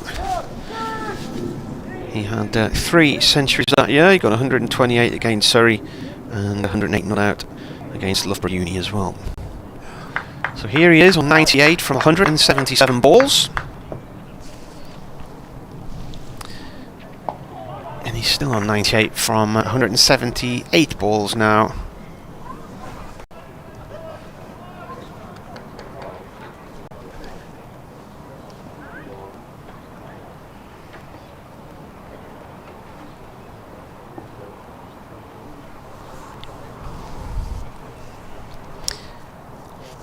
Rhodes steps up to the stumps, right arm around. Dixon forward, plays it back to him.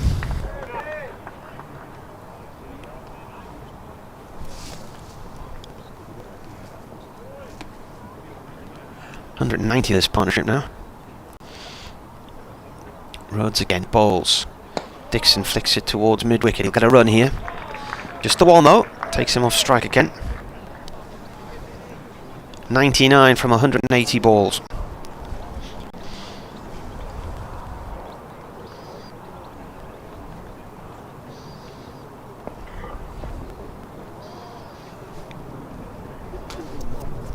Bedingham faces Rhodes, finds a gap between 2 fielders quite close in on the leg side. Short extra cover, he gets 2.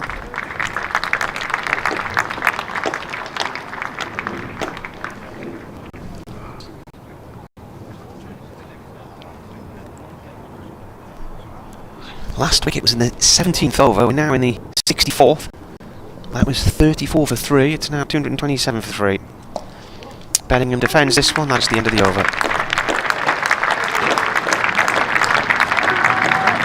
And Dixon's on 99 at tee.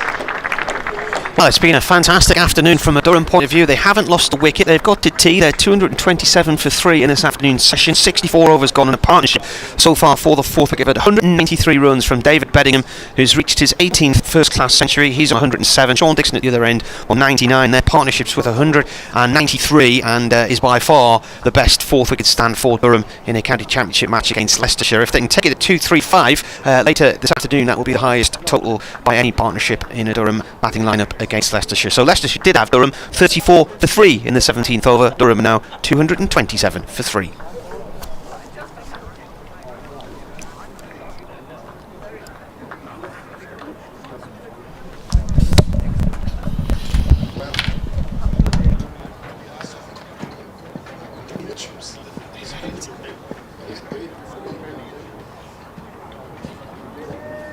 I'll have a cup of tea. There's any corners and stuff upstairs. Right, roll. Just a bit of builders now.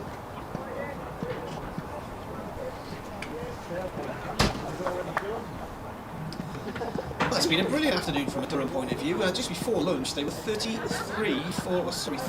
for 3. Well, it's been a brilliant afternoon from a Durham point of view. Just before lunch, they were 34 for 3. That was in the 17th over. In fact, midway through the morning session at tea, 227 for 3.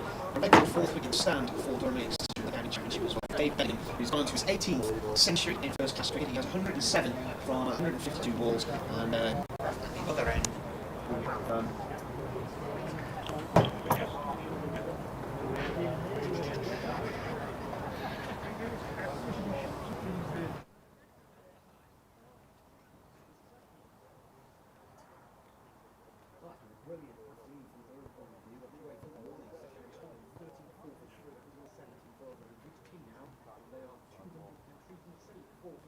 David Bedingham was 107 of those, his 18th first class, 176 last week, and Sean Dixon is agonising on 99. They're partnership 100 for the best ball for going against Leicestershire. Leicestershire not that bad. Chris Ridley off with leg injury in his 10th over, hasn't been seen since. I'm not sure how much he can afford to play in this game, if any. Interestingly though, Dixon hasn't had a century since he got 161 against Warwickshire for Kent. That was in June 2019, but freezes that season. It's been a long time in coming, so fingers crossed he gets himself across the line. Durham in a really strong position here now. 200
can make.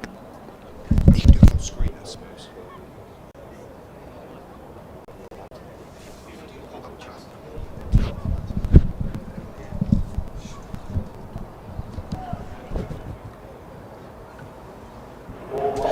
Welcome back to Chesley Street for the final session of day one of Durham against Leicestershire. Sean Dixon on 99, looking for what would be his 11th first-class century, his first since June the 30th, 2019, when making 161 for Kent against Warwickshire, and his second against Leicestershire, because he previously got 134 for Kent, not out in 2018, August 2018. He has faced 180 balls. And it is Hendricks who's going to bowl to him. Left arm round from the Lumley end, and Dixon turns that off to square leg and joins David Bedingham in reaching 100. Excellent work from him. 181 balls, strike rate of 52.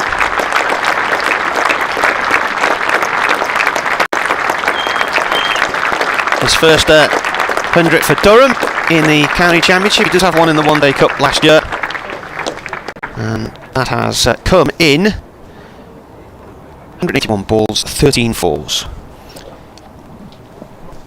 That was the first ball after tea, wasn't it? It was. Hendricks to Bedingham. Bedingham defends this one, goes towards mid-wicket, so a nervy tee perhaps for Dixon. Perfect ball to get when you're 99, isn't it? No square leg, and you get a gentle delivery on your legs. You can just tap away into the gap. Thank you very much. No pressure.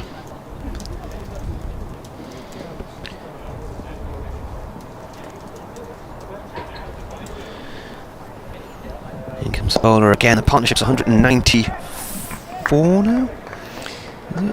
Yeah, it was 193 at tea. So yeah, 194.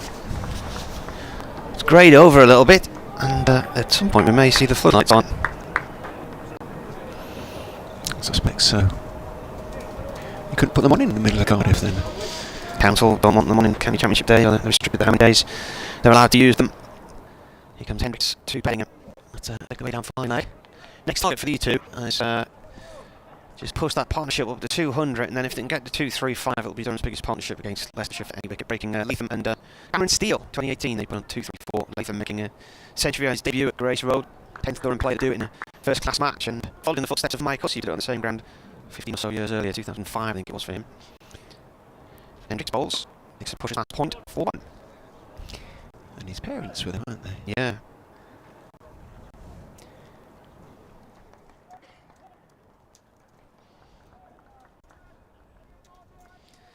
Got a nice picture of him, his mum and dad.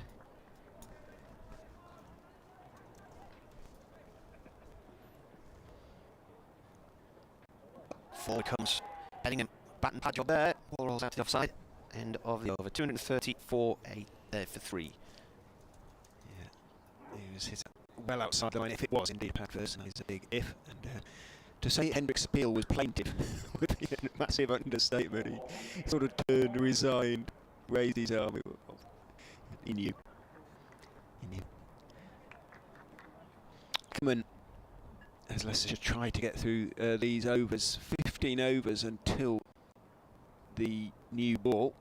He's got to try and get his bowlers a little bit fresh. Ackerman, who goes in and bowls to Sean Dixon, who drives pleasantly to Hendricks, who's halfway back between mid off and long off, so neither one thing nor t'other really. It's going to be one to him. He's only there, I guess, for the lofted dry catch. Evans is back at long gone on the boundary. Ackerman is in, drops a little bit short. Back goes Bedingham, plays firmly out the gap in the covers. Nick Welsh is out there on the cover boundary. Easy single. Duly taken, 198 now the partnership. Ackerman into Dixon, who is down the wicket, playing firmly back down the pitch, straight to Ackerman, so he has to hop smartly back into his crease. Ackerman didn't bother, just turned away and walked back to his mark. He's in again, just a little bit more air, just a bit, and a better line and length to and forward went Dixon out into the offside. He defends it. Might improve the over rate a bit, at least. Ackerman is in and bowling. Defended on the walk by Dixon. Back down the pitch to Ackerman. Is there anywhere? I'm looking for an over rate. Not on that scoreboard at the minute, is it? In goes Ackerman, bowls, flicked firmly back past him by Dixon down towards a very straight long on. Evans has to run around the boundary. Still just going to be one. Neither of them, unless I'm looking on that. The little one adjoining the County Durham stand scoreboard, that is the lights on it which show which fielder has fielded the ball, quite bright, and also which batsman is about to face. So the light is beginning to get a little bit on the average side. Those floodlights not been told to come on though at the moment. End of the over, 2-3-3 for 3. 1 for the 200 partnership. Already a record partnership for Durham's 4th wicket against Leicestershire.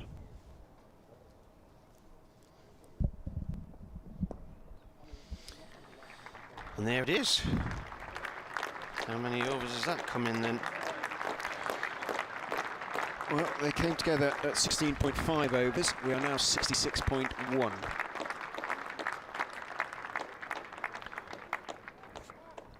Kind of 49ish then, isn't it? Well, you said it was 17th over, wasn't it? So 16.5, yeah. You could call it 17. Yeah. Hendricks around the wicket bowls. That's defended. And take off 1.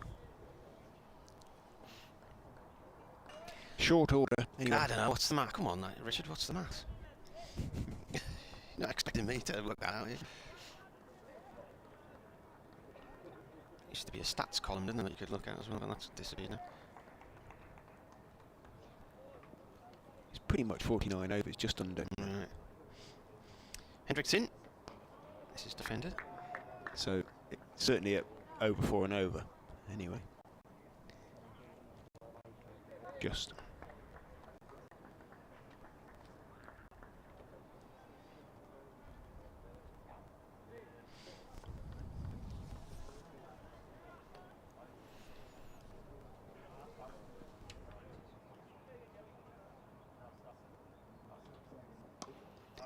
This is played by Dixon. Bedingham out towards the cover boundary for 2. Have you got a 4:30? It's just after. It's 4:40. It's 4:34. But I'll pop across and then. 2, 3, 6, 4, 3.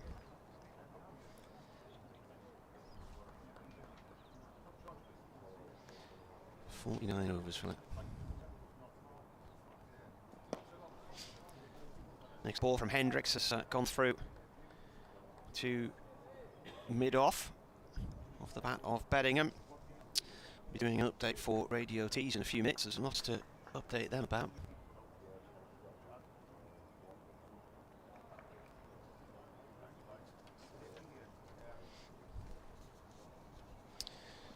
Darwin the tortoise has died at Blackpool Zoo, lived through 2 world wars and the moon landings.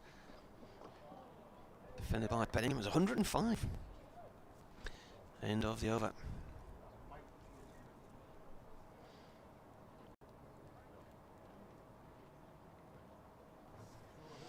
$236, 4-3 then. It has gone really grey behind the clubhouse. Sky's filled in again. No rain forecast, but light could be an issue. That bank of clouds just sort of more or less sat there all day. But does look a little bit more obvious than earlier. The sun has certainly gone in. Ackerman bowling here to Dixon.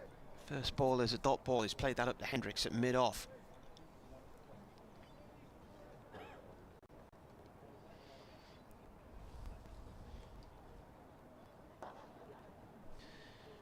This time the ball just fired beyond silly mid-on and up towards long on for 1.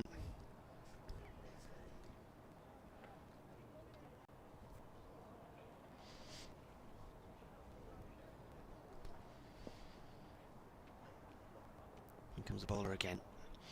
Gone past the 200 partnership, these two. 49 overs that took, and they're now 203 to the good. 234 is their target. 235 their target to beat that. Cameron Steele and Tom Latham total in 2017 it was at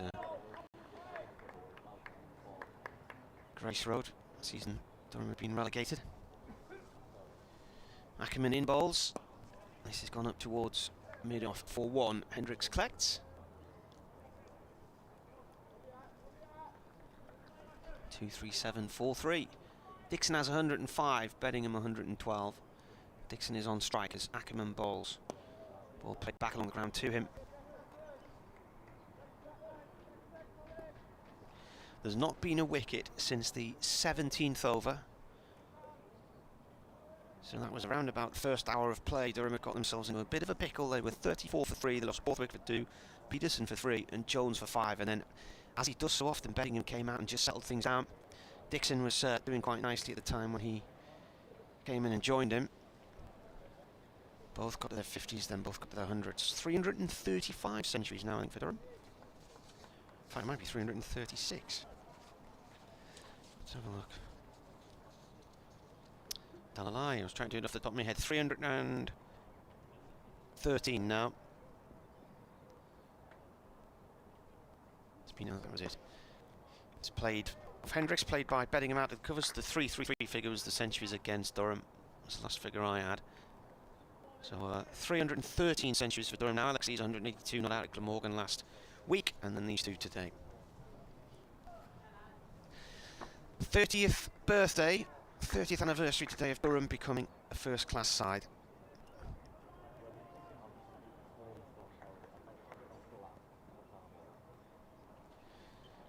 Bowler comes in again, and it's driven back past him by Bedingham. Slightly over-pitched ball, and didn't look the best of deliveries really. And Bedingham never even left his crease. He just drove at the ball, and it was driven straight back past the bowler. And Bedingham just watched it go to the boundary for 4. There will be an update for Radio T shortly. Hendricks comes around the wicket again, bowls, defended. Still looking for his first wicket of the season. None for 60 from 16.3 overs now, 2 maidens, and Leicestershire lost Chris Wright, their opening bowler, just after lunch to a leg injury.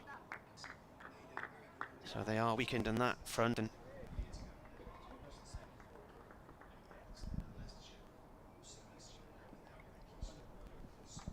Durham now just 8 runs away from a second batting point as well.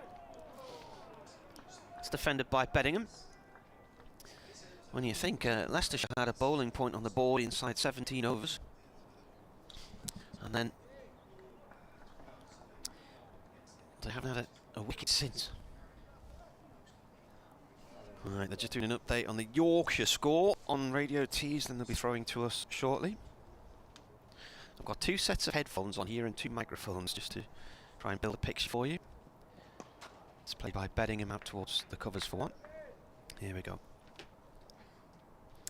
Well, it's been a fantastic afternoon from a Durham point of view, because the morning certainly was Leicestershire's. They got Durham 3 down inside the first 17 overs. They were 3 for 34, or 34 for 3, whichever way you want to do it. Anyway, since then, David Beddingham's scored 117 to add to his 76 last week. And Sean Dixon's got his first century for Durham in the county championship as well. He's on 105. Their partnership is now 209, so they've also broken the record for the 4th wicket stand for Durham. It's been a long, long time since Leicestershire last looked like getting a wicket, and they haven't been helped by the fact that Chris Wright limped off just after lunch, having only bowled 9.2 overs, so they're severely weakened in their bowling attack as well. Bedingham, the leading run maker in the country for much of last season, has continued where he left off, so he's faced 170 balls for his 117. There's 27 overs to go today, and Durham are 243 for 3. Dark clouds continue to gather over the Don Robson Pavilion, but they're still quite high, as Martin has been saying. And floodlights are not on, the lights fine, and Durham every option to add to this already beginning to look quite imposing scoreboard. Ackerman will continue from the Finkel end, is in and bowls, drops it a little bit short, back goes Bedingham, guides it calmly out towards deep point, jogs, a single. Going to make this a big one. That's his intention. He's on 118 now. Dixon likewise, having worked so hard this morning, now got to his 100. Can he too make it big? Ackerman is in. Bowles reverse swept by Sean Dixon 4-4. Well, that is how confident even he is feeling. Nobody obviously fielding out there on wide third man boundary would a point, which is why, of course, Dixon played the shot and played it to perfection. Middled it beautifully out to the electronic scoreboard for 4, moves on to 109, 248 for 3. Second batting bonus point almost reached as Ackerman is in. Down the wicket goes Dixon, defends it back down the pitch to Colin Ackerman, collar up on his long sleeve Leicestershire shirt. Couple of steps and in he goes. Whoa. Reverse swept again by Dixon for this time finer. Not sure he was quite in control as he was the first one, but he still got loads of it. So 2 4s in 3 balls for Dixon, both via reverse sweeps. He moves on to 113, 252 for 3. That is the second batting bonus point, and one feels almost that these batsmen are beginning to toy with the Leicestershire attack. What is Ackerman going to do? Send his deep point a little bit finer. He is in again to Dixon, who goes back and chops it away down to the same place, but this time with point having gone that bit finer, he's able to get to the ball, Welsh, and make the stop single. Taken 10 off the over, 5 balls so far. I've had an email from Paul in Darlington. In Darlow. You like this one? That's where I went to journalism college, Darlow. In goes Ackerman and forward goes Bedingham, defends back up the pitch to Ackerman. End of the over, 253 for 3. So did I. Did you? Fine Terrace, yeah. Uh-huh. Yeah. Did you do the radio course or the written course? No. The written course. So, the radio lot were in the basement, weren't they? I never went down there. I don't know. It was a bit Never the Twain in those days. Yeah, we were in a terrace, and it was 89, 90 when I was there. It was what a great year that was. Good set of people on the course. We had good fun as well. And as a lot of the hard work started to ease around about exam time, and once we got our shorthand out the road and got those, there was a tennis court out back and a pavilion in the grassed area, so we spent most afternoons playing cricket. It was great. Drew some stumps on the side of this art pavilion. Had a great time. Change of bowler. Barnes is coming back into the attack. 13.4 overs earlier because he had to finish Chris Wright's over and he went off after 9.2 with a leg injury. He's taken 1 for 53, 1 maiden. Comes in here, right arm over the bowl to Dixon, who plays the ball out towards mid-wicket, and who's the fielder on the floor there? He tried to rule him out while lying on his side. Sam Evans. Sam Evans was good effort there. It was. Good diving stop. Anyway, Paul wonders why we go off air at lunch and tea. There's plenty to talk about, he said. We're on air for about 7 hours a day. There's only 2 of us here. It's not Test Match Special, they cast thousands. That's when we eat, funnily enough, at lunch, and do our updates for online, and do our other reports. Comfort break. Go to the loo, get a drink. Quite often have to ring the office. Check emails, all kinds goes on. Barnes in again, bowls. And this is played back up towards the bowler, and in fact it hits.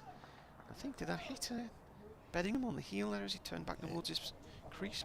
It's a huge problem now for Ackerman, because you would have thought he would quite like to have given Barnes the new ball, but which is only 9.4 deliveries away. But obviously he's not going to be able to do that. But I guess it'll be Hendricks and Davis. Right arm over. Defended by Dixon. He plays it down into the ground and he just rolls away on the offside. He tippy-toes towards Bedingham, who says, stay where you are. I think the lights are going to have to come on soon here, aren't they, Richard, do you reckon? On the right-hand side of us, on the east, it's a bright sky, but this big bank of clouds now gradually just drifting across us from the west, very, very slowly, but it's heavy and grey. When you look at the little electronic scoreboard, it's quite bright, isn't it? So that used to have lights on it to tell us how bad the light was, but they don't put them on anymore now. Yeah. Barnes again, bowls, played by Dixon just beyond the bowler on his right-hand side, no run there. The lights are still there, but they never switch them on now. I could, of course, get my light meter out on my phone in an unscientific manner. Already a record-breaking partnership. It could become a seriously record-breaking partnership for Durham against Leicestershire. 2 balls left of the over. Dixon drives the ball up to mid-off, no run there. So it's been a maiden so far. It was interesting to see how many centuries were scored last week. I think there were 10, maybe 11, something like that in that round of championship games, which, given all the chuntering about green top wickets in April and No wonder English batsmen don't do very well. That's when all the runs go. It's utter nonsense. Absolute nonsense. It's an excuse. Those calling for fewer county sides. How many of them watch county cricket? Play away by Dixon on this occasion, no run. It's always the county championship's fault whenever England go to Australia and get their usual hammering. And the people who are calling for fewer counties and believe that would create better cricketers, I really don't know what planet they're on. How can you have better cricketers with fewer people to choose from? Secondly, how many days of county cricket do any of these people watch? Probably count them on one hand. Tim Singleton says, hello again, and hello. So glad to hear cricket again. Greetings from Saddleworth. Ackerman is into David Bedingham, who is driving firmly, not a big stride, but firmly enough just to beat the reaching right hand of Will Davis, who's at that straightish extra cover position, and it trickles on towards Hendricks. A dippish mid-off, and the single is taken. Ackerman into Dixon, drops badly short, rocks back, plays it firmly out to the cover boundary. Should be two, possibly was, but Bedingham couldn't be bothered really. I don't think Dixon turned for a second. Bedingham just said no.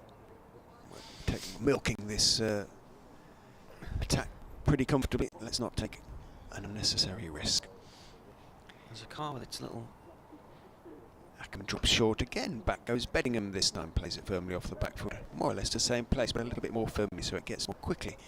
Do Nick Welsh, and it is definitely just one on this occasion. I think somebody just locked a car at the far end and the lights came on to show the car was locking, but they were really bright. Saw it in the corner of my eye. Ackerman bowled. Bit more air to that one, better length and line, and we're just respectfully on that occasion. Dixon is forward. Back down the pitch to Ackerman. I thought they had to put the over 8 up somewhere. It must be around. In goes Ackerman, forward again goes Dixon, no run, just so that the bowling side was aware. If it was well behind, maybe I'm just missing it somewhere. I can't see it on that board. In goes Ackerman, down the pitch, using his feet goes Dixon, but didn't quite get to the ball when he wanted to. Turned his wrists on it, pushed it firmly, but Azad falling to his left at short-ish. Mid-on. Made the stop. End of the over. 256 for 3. The partnership then 222. His favourite number. Katie says, I'd add another vote for lunch and tea content, but mainly because I'm disorganised, and the 2 times I managed to turn on my radio today were just after 1 PM and just after 4 PM. Yeah. Well, those meerkats take some counting, don't they? She looks after meerkats and studies meerkats. It's an obvious job. Barnes bowling to Bedingham from the Lumley end. That's dot ball. Ball rolls back towards the bowler's end. You're not going to get it, Katie, because we need to eat to survive. We need to build up our energy levels at lunchtime to get us through the long afternoons. Yes, apparently some of you probably saw more meeting than you wanted to this lunchtime. So imagine that being live. You wouldn't. Yeah, that was live action. Richard eating his lunch. Spinach. Barnes comes in. Bedingham plays the ball towards mid-wicket, no run. Tim says, how's the weather looking up there for the next week or so? We're off to Alnmouth on Sunday for the week. Well, I can tell you, Alnmouth, the tide will come in and go out about twice a day. It's generally cooler when the tide comes in. I think it's not too bad this weekend, is it? There was no rain forecast today. Bowler to the crease, Bedingham. Doesn't quite time that well. It's gone to short mid-wicket once more. Here, I can give you an idea, it's about 14-15 degrees for the next few days. Slightly warmer towards the weekend. It's been very nice out there today. Everybody who's been outside said how pleasant it was earlier. Dry tomorrow. Highs of 16 tomorrow, that'll do. 20's plenty, of course. Saturday, about the same. Barnes bowls. Once more Bedingham finds short mid-wicket, and it's another dot ball. And then Sunday, about 15, 16 degrees, so not bad. Alnmouth, of course, is up on the coast and probably about 50 miles or so to the north of here, maybe a little bit further, so. Must be fairly close to the border then, mustn't it? It's Northumberland. Anyway. yeah. Well, you turn right at Alnwick and head out to Alnmouth that way.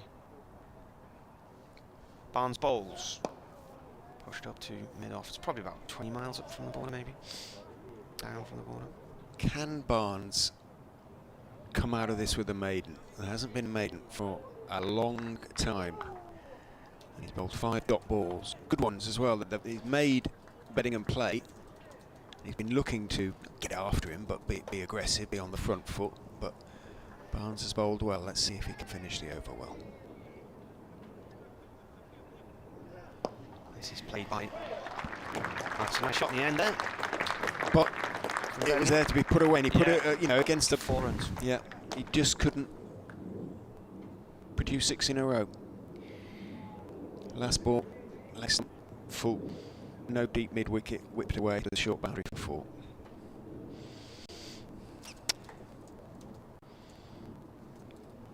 Frustrating for Ackerman and for Leicestershire and their supporters. What's this partnership now? 2-6, is it? 2-2-6. Not raining, is it? There's no movement in the crowd, or 1 or 2 hoods up perhaps. The cold. In goes Ackerman, down the wicket. Pushing firmly goes Dixon, but a good stop by Azad. That short mid-on stroke, mid-wicket straight. He's about level with the stumps, maybe a little bit further on as Ackerman drops horribly short. Back goes Dixon and chops it, but down into the ground. Gets away with that one. Ackerman stopped by a combination of himself and Davis, moving to the left and right respectively. Ackerman is in again for defensive on the push from Sean Dixon. It sort of eludes Ackerman, bounces off his hands, but Davis clears up behind him. So there's no extras as a consequence. Extra runs, that is. In goes Ackerman and bowls thick inside edge as he pushed firmly at that one from Sean Dixon. It runs along the ground to Ed Barnes, who's at backward square. I don't want to call it short fine leg because it isn't that fine. Ackerman is in. That's a better delivery, and forward in defence goes Dixon back down the pitch to Ackerman. He too has bowled 5 dot balls, so can he finish off what would be a maiden over? Ackerman is in. It's a full toss, but he gets away with it rather, as Dixon just bunts it through very straight mid on down to long on and takes 1. From the verb to bunt. You remember the kids magazine Bunty? I don't know whether any of my sisters might have got it was a sort of 70s, 80s thing, wasn't it? I remember one of my first jobs when I was a cub reporter on the Shields Gazette. I went along to do a feature on Biker Grove in Newcastle, and the lady who was also there doing interviews with members of the cast was from Bunty magazine. I was this would have been about 1990. I was surprised to hear it was still in existence. Jackie was popular in the 70s as well, wasn't it? It's short for Elizabeth, but is it one as a sort of... Not sure. Barnes bowling now to Dixon, who helps it on its way down towards fine leg. Hendricks trying to cut it off, but he can't get across. It's gone off towards the foot of the Paul Collingwood pavilion.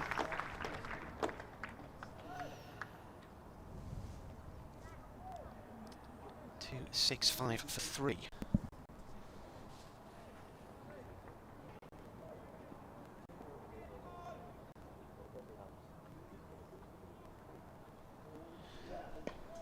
Four more runs, and they have broken the record for the highest stand for Durham against Leicestershire. Bunty stopped publishing in 2001. Did it? Lasted that long? And it is a girl's name of English origin from a dialectical pet name for a little lamb.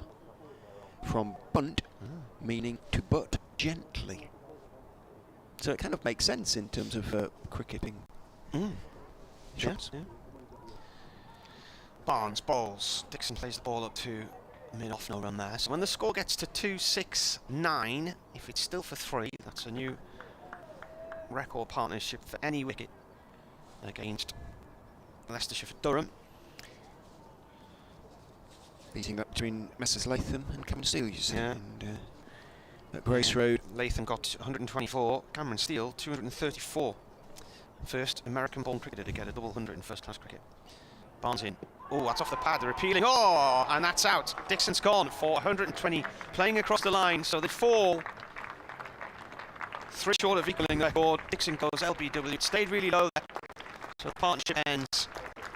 One partnership had been on 2-3-1. Just seeing the replay. Looked a bit tired, shot actually. He turned and walked. Okay.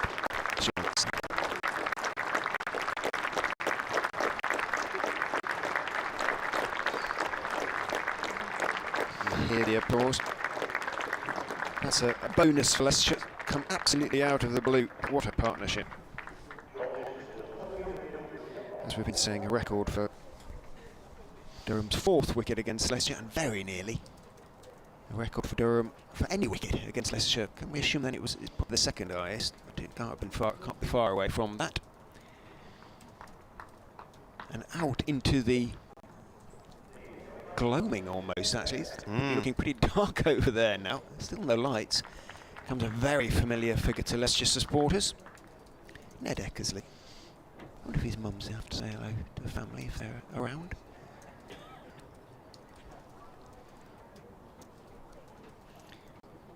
But he's been waiting with his pads on for a long old time, Ned.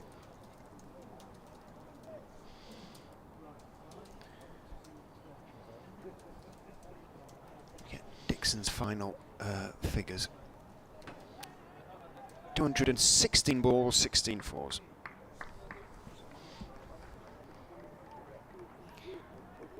And his first class entry for Durham. Though he has made a white baller.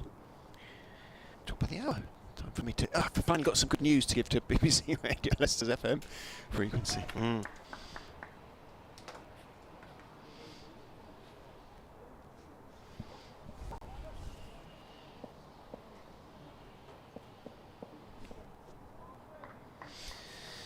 Barnes to Eckersley, tries the York length ball first up. Eckersley digs it out, no run.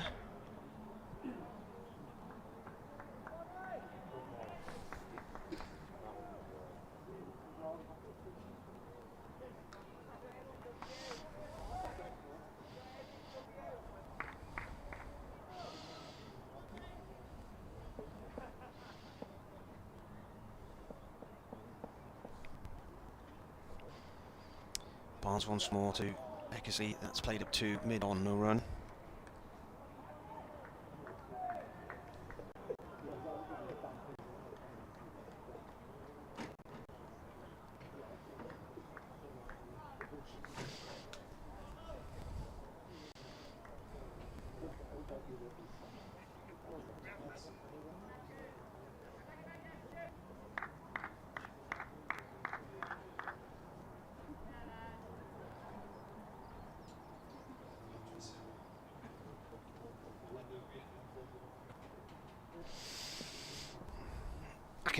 Bowling now to the start of new over.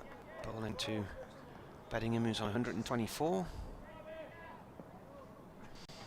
5 o'clock headlines on Radio Newcastle. Be doing an update soon. Bowler comes in again. Another dot ball. Vehicles heading into the ground now, into the Health Club car park, more noticeable with our lights on. Bedingham forward to Ackerman here. Umpires still haven't called for the floodlights to come on. Feels like it can't be long before they are. Defended by Bedingham once more off stump.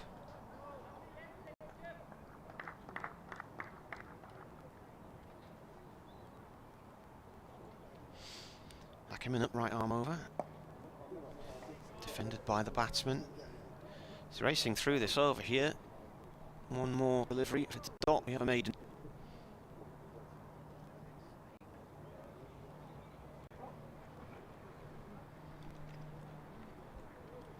Ackerman is played off the back foot by Bedingham to the covers. It is a maiden. A rarity.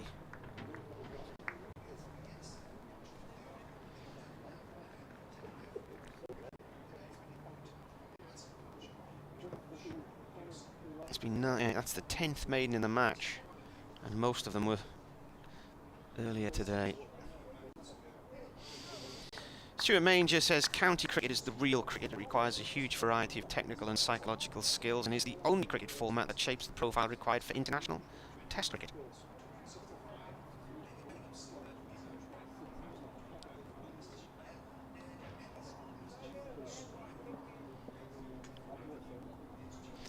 New over from Barnes, his 18th. That's a bit weird, he's sort of bowled 16 and a half because of Chris Wright's injury. That's dot ball out. No, it's not. Yes, it is. I thought they'd not ran, and then suddenly Ned Eckersley's running up the other end while Bedingham had his back to him. I'm thinking, where's he going? But he's spotted something on the track that he wanted to remove. Update coming shortly for Radio Newcastle.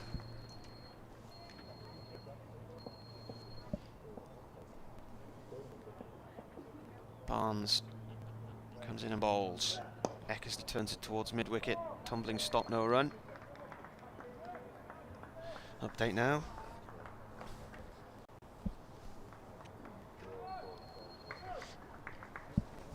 Yes, it was turning into a really long, laborious day in the field for Leicestershire. They did have Durham 34 for 3 this morning, but then the next wicket didn't fall for another 231 runs.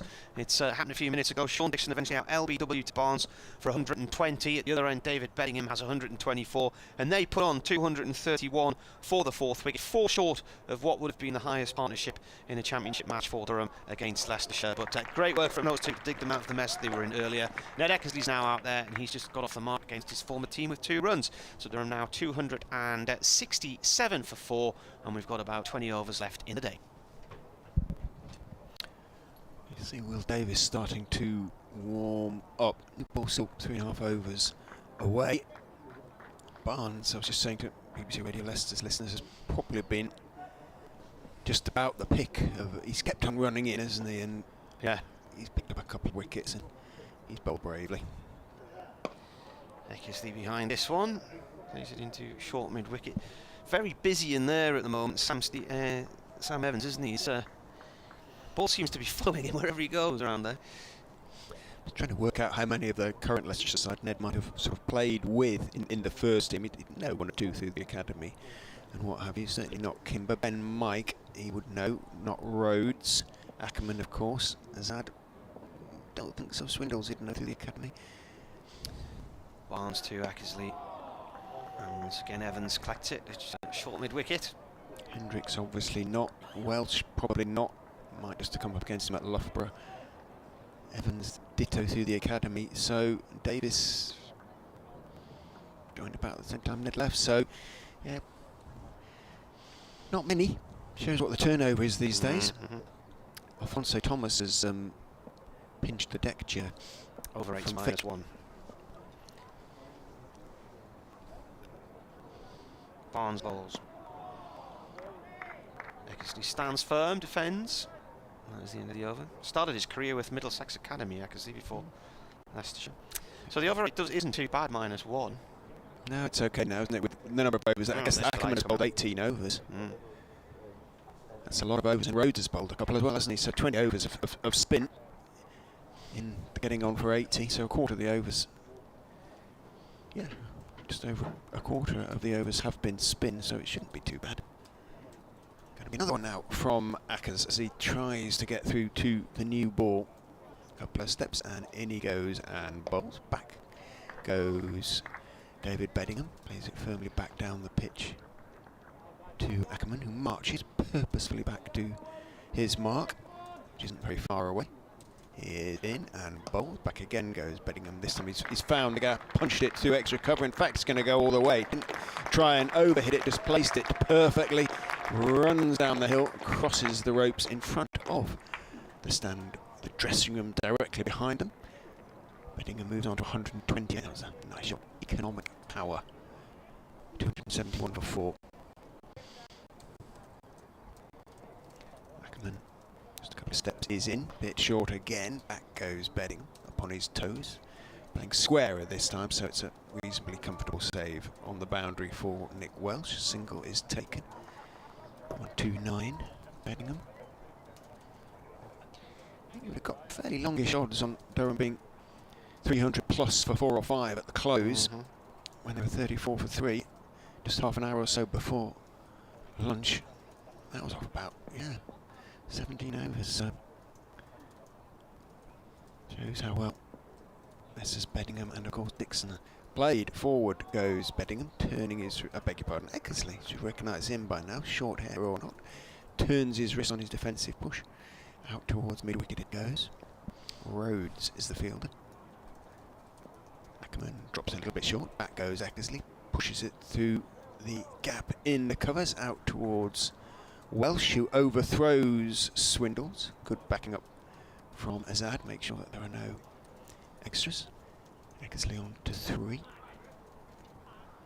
Floodlights. The brightness of the floodlights emphasises actually how gloomy it had become. And there's a few cars driving around with their lights on the roads that we can see from our commentary position. Eckersley turns that one. Even Bedingham, come on Richard, turns it into mid-wicket, where it is handed almost in thumb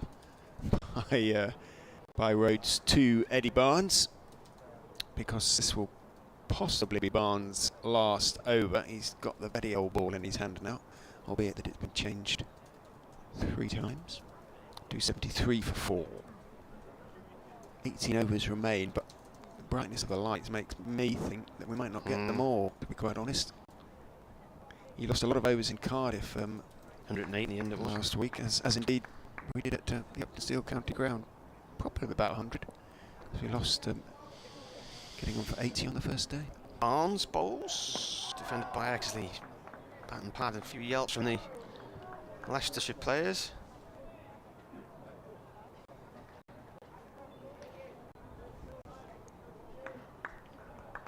No sign of the umpires coming together though, so they haven't had a chat or anything. No.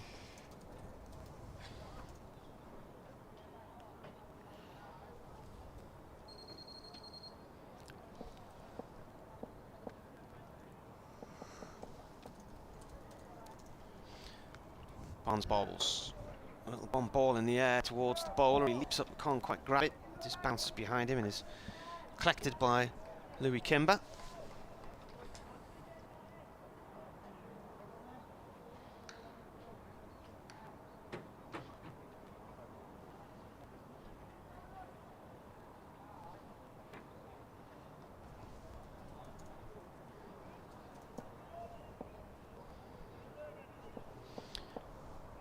Barnes coming in from the Lumley end. He has 2 slips in place as he bowls. Eckersley defends and it runs to Evans again on that leg side. Durham now 27 away from another batting point. Leicestershire 2 away from another bowling point.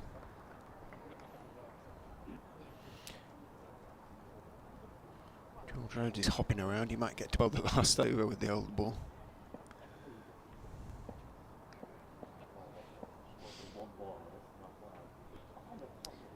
In comes the bowler, and this time Eckersley plays it to mid-off.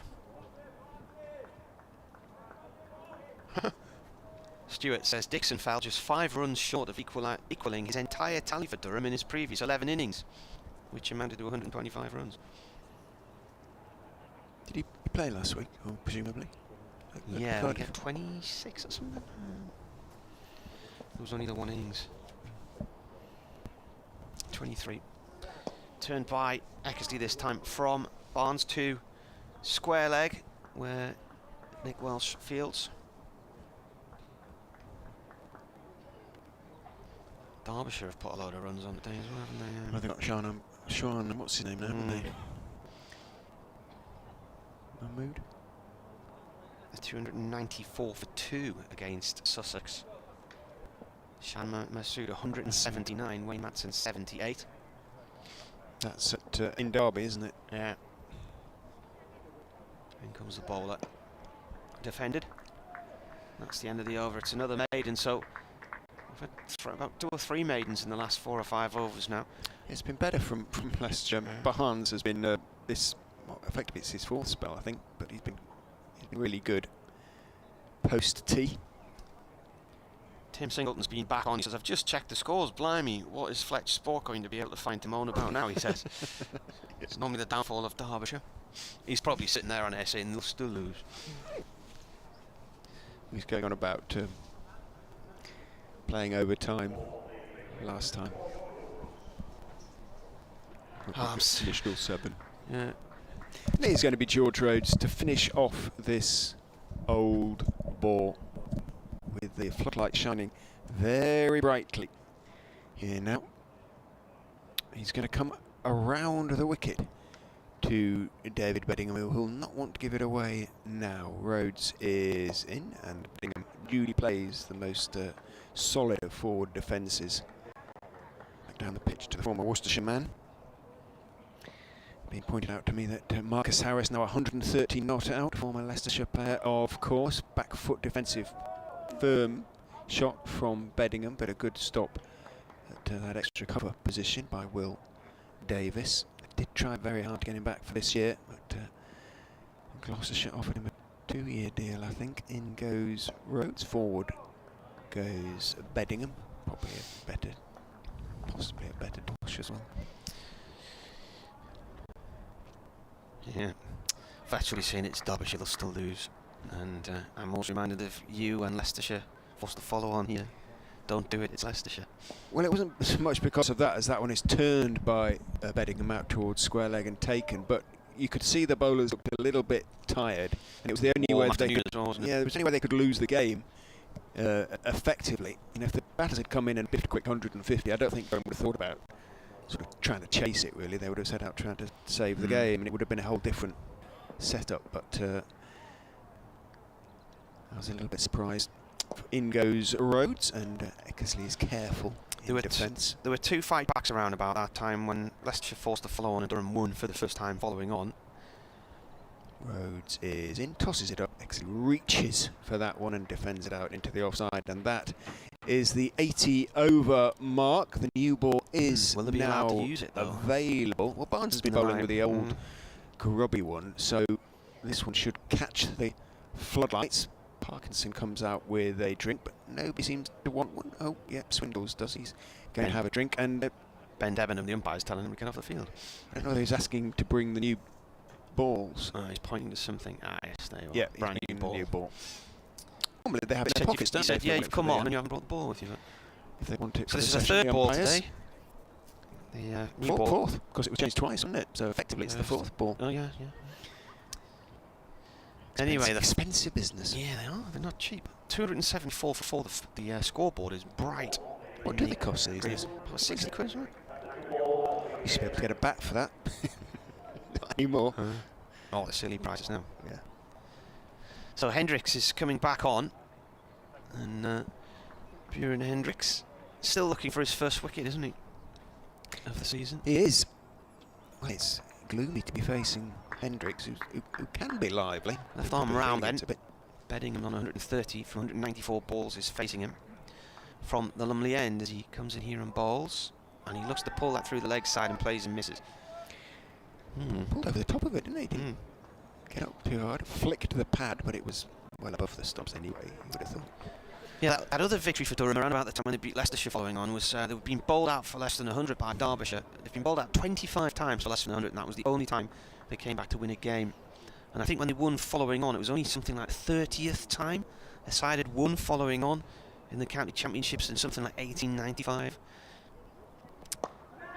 Oh, that's in the air. It's a false shot from Bedingham. I lost sight of it, to be honest with you, but out in the covers there, Louis Kimber diving towards his right and slightly backwards and just bounced behind him. Well, a false shot to the new ball. Almost the moment for Jimmy. There's nobody except Foxy Phil calls him. Just stopped on him, or with the new ball, just a bit more bounce than he expected.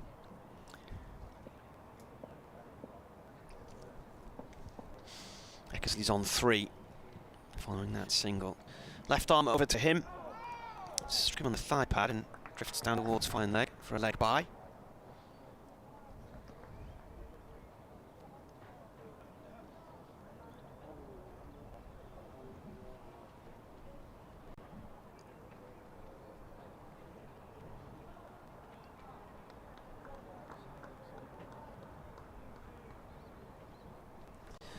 What was the score when the new ball was taken?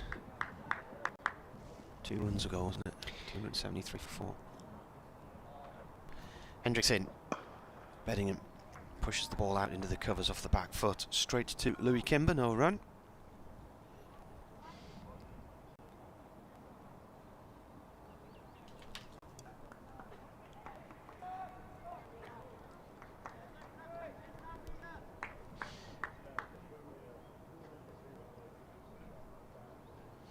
Weather looks canny for the next few days, so if you're thinking of coming to the cricket tomorrow, should be a decent day.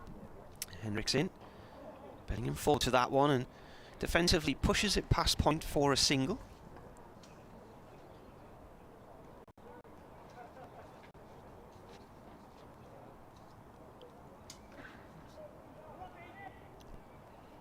Paris-Roubaix this weekend in the world of cycling, the big one-day race on the cobbles. Forecast is good though, isn't it? Yeah, it was horrendous Sadly. last year, wasn't it? Yes. All the mud and the puddles last year. It makes It might get quite dusty though. 277 for 4, Hendricks in. That looked like a full toss to me, and that looks like a 4, straight through the empty mid-wicket area. Eckersley just flicked it away, and it found its way to the boundary fence in front of the pavilion, where a number of people have suddenly got up out of their seats, and whether there's a bus to catch, or whether... How's the weather, isn't it? There's no drizzle, is there not? The number 25 must be due or something. Sounded nice off the back from the batsman's point of view.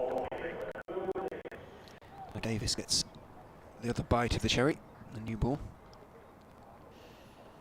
Struggled a bit in his previous spell, Will Davis. Started well this morning, but everybody did, from Leicestershire's point of view. Went wrong shortly, really, before lunch. Well, after lunch, really, just after. Went right.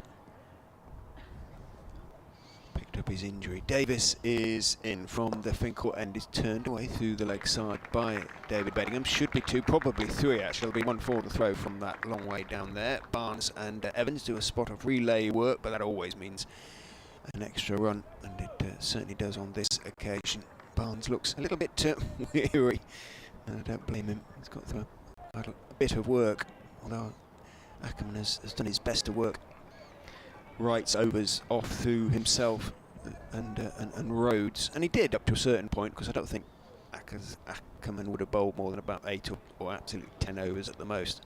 He managed to get 21 overs of spin from himself and Rhodes. Davis is in to Eckersley, turns it out through the leg side. Again, Barnes is called into action. This time he doesn't have half as far to run, just a few feet to his left to make the stop, but an easy single for Eckersley, who moves on to 8.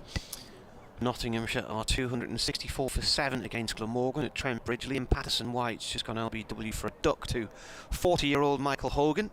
Liam Patterson-White was born in Sunderland, but moved to Nottingham with his mum when he was 2. In goes Davis, and a solid forward defensive press from Bedingham. He took his first-class best bowling last week, didn't he, as well? I think his first 5 or something like that.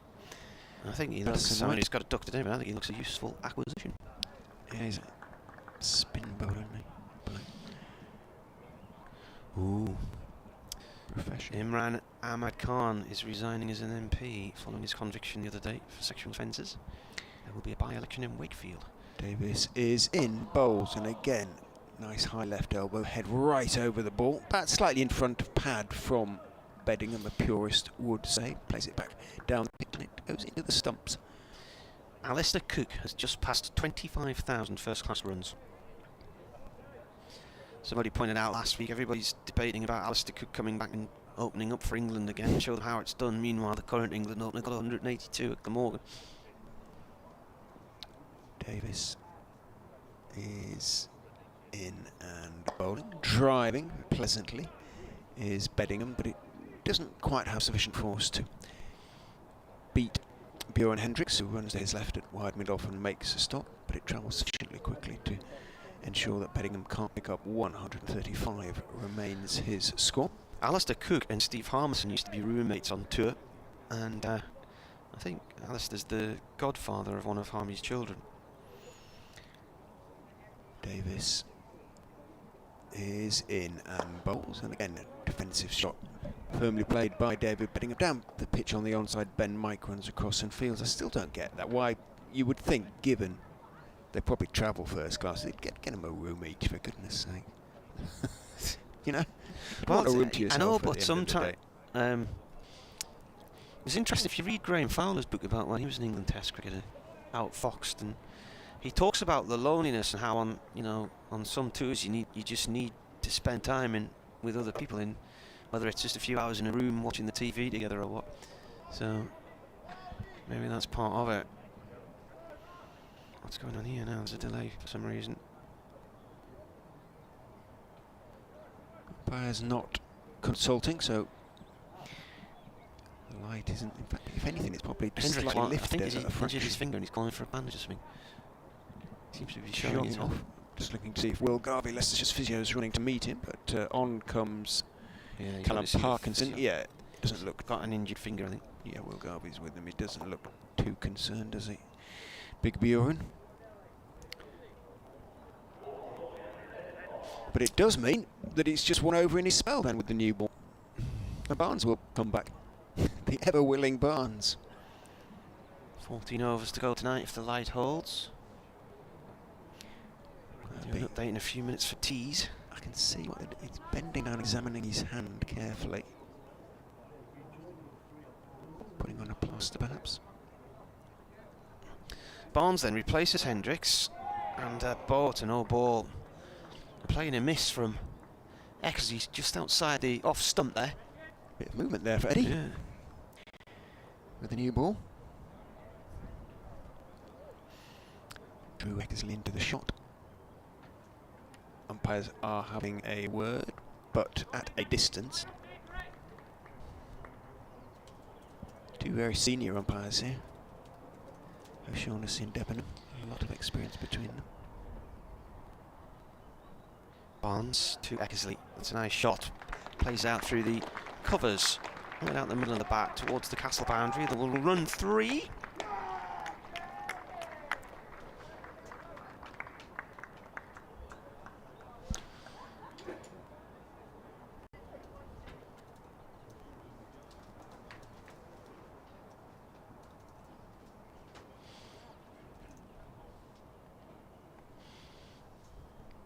Floodlights blazing away now here in Chesley Street as we approach 5:30. This is where I put a second set of headphones on and then take them off again because it's some music still haven't quite gone to the 5:30 news yet on tees. Single there, which brings Eckersley on to strike. 291 for 4, so Durham now 9 away from a third batting point. Leicestershire still 2 away from a second bowling point. Eckersley has 11.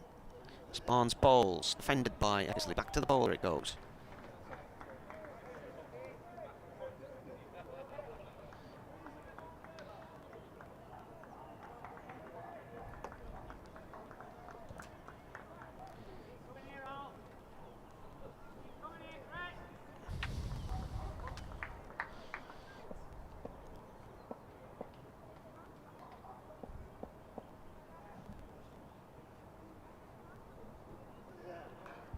He finds the gully, bounces off George Rhodes, then went along the floor, no run.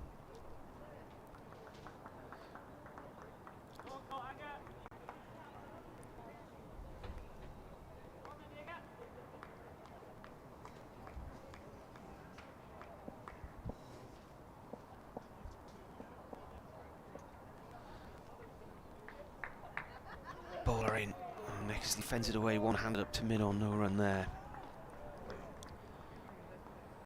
There's one ball left of this over, and then 13 to come.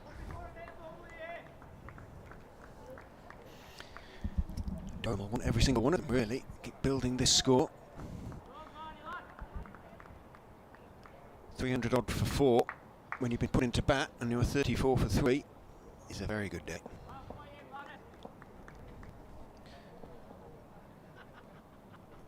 Last ball of the over from Barnes.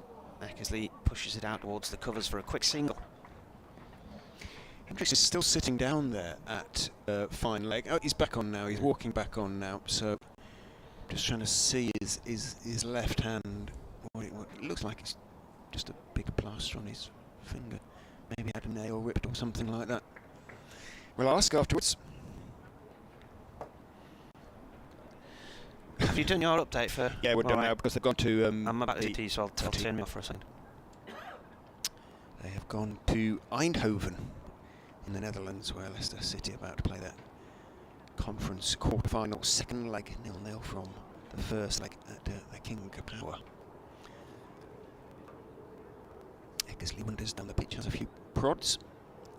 Now, Bjorn Hendricks is having a word with umpire Debenham. It may be that having been off, showing him his hand, he can't come straight back on. I don't know.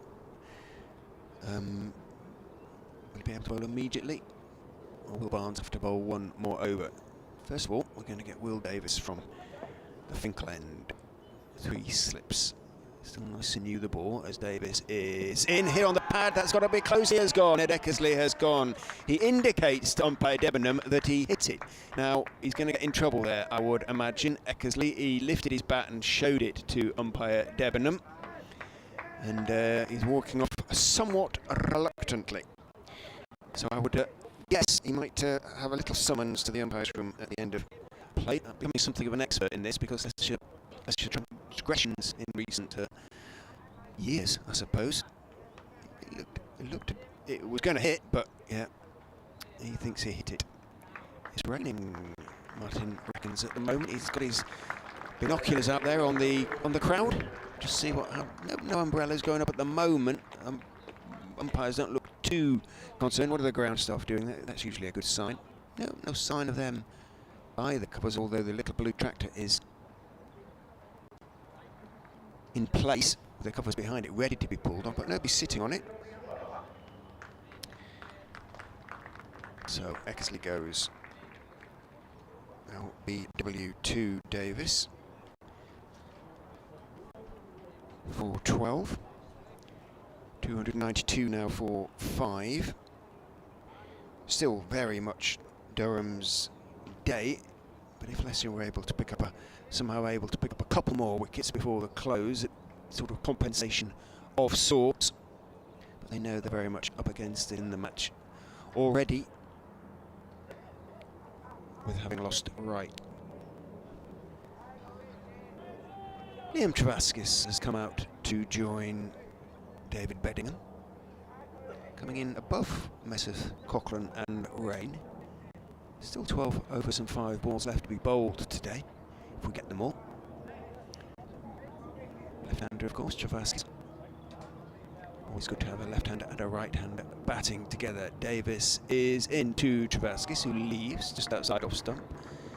Goes through at a decent pace to Harry Swindle's behind the stumps. A little bit of extra carry through there with the new ball, and no doubt the stimulus of having taken a wicket.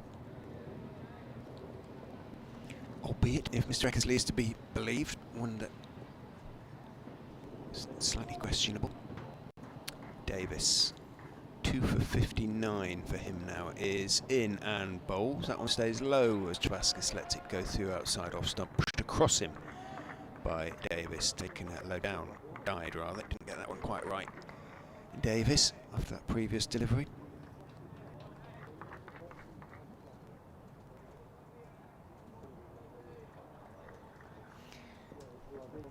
Well, if Ned did hit it, something to tease him about later, and will. As Davis is in and bowls, and solid defensive shot from Travaskis. I'm talking to Ben Rain last year, coming here.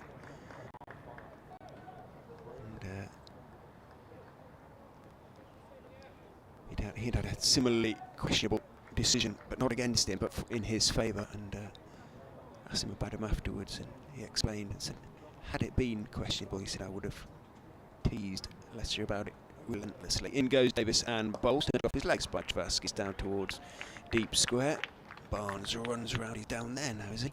Picks up in front of the electronic scoreboard, single taken. Travaskis off the mark with that single. Bedingham, the Eternal, goes on. He's on 136 off 204 balls. He's on strike now, 293 for 5.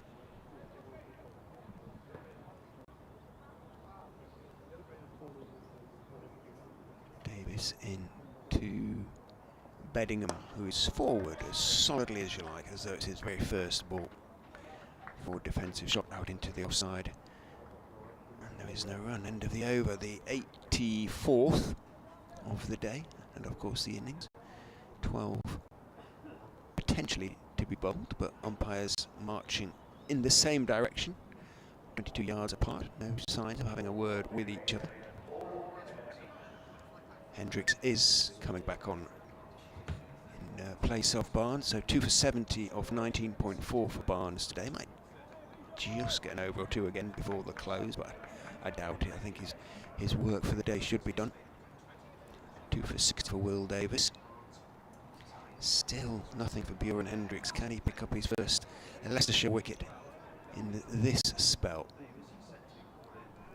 Starting from the Lumley end in front of the health club over there. Knees pumping. In he comes, bowl to Travaskis on off stump. Travaskis hops slightly as he pokes that one out into the offside. Is that no ball signalled? Umpire O'Shaughnessy comes out to examine the crease. I thought I saw his right arm go out, but watching the scoreboard, if it goes up, it hasn't at the moment. It remains 293 for 5. Hendricks is in and bowls that one full and stayed a touch low. Travaskis, who stayed on the back foot, did rather well to get his bat down on it in front of his pads as well. Needed to get his bat down on it. Hendricks showed no signs of any discomfort from his left hand. That was the hand that got a plaster on it from Will Garvey, if that's what happened. His bowling hand, it isn't giving him any issues, or doesn't seem to be anyway. In he goes. Bowls again to Travaskis, who pushes out into the gap in the covers, just slightly wide of Davis at mid-off, and calls immediately for the single, which was always there. Davis moves to his right field, picks up one-handed, but Travaskis had made his ground, moves on to 296 for 5. It was a no ball then. It just was a little late in going up on the scoreboard after previous delivery. Bowled a few of them today. Bjorn Hendricks at both ends of the ground.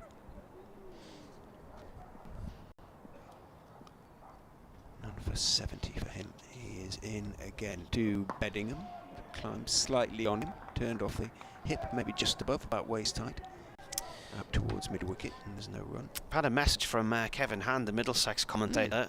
I was talking about Steve Harmison and Alistair Cook a few minutes ago, and he said every time I tune in to one of your commentaries, you're talking about someone's extended family, godson of someone's next door neighbour, I think it was this time. And I'm thinking, why is he listening to us? Have Middlesex lost already, was my first thought. Hendricks is in, and good delivery on middle and off, and a little bit of movement, as one would hope, with the new ball, and it's defended by Bedingham out into the offside, and then the old right hand indicating that there was a little bit of movement. Anyway, I have since had a look. They've got a blank week. Well, the first suggestion, they could have lost already. You know, 3rd Division Middlesex, as was last year. No doubt if we were reduced to 12 counties, they would keep a team though. Hendricks is in. Bowls full of this time. Driven, on-driven, fine shot from Bedingham. Not for the first time today. Beats the dive.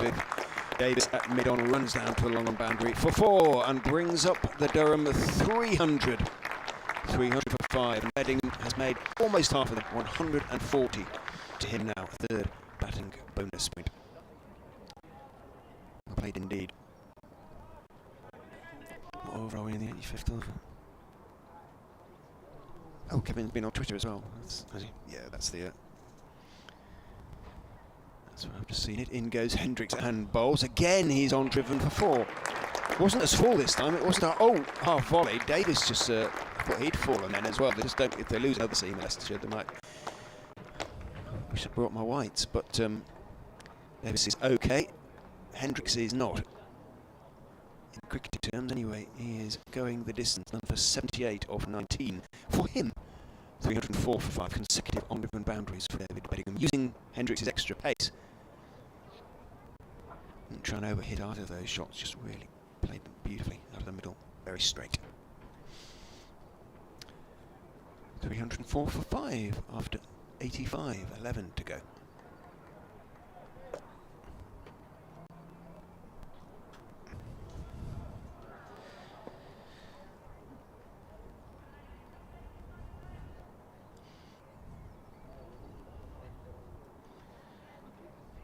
Davis then starting his 16th over, 2 for 60 so far. Right arm over from the fickle end, our end of the ground, bowling to Travaskis, who's on 2. It's a dot ball. Finds the fielder at mid-off, who's Ben Mike.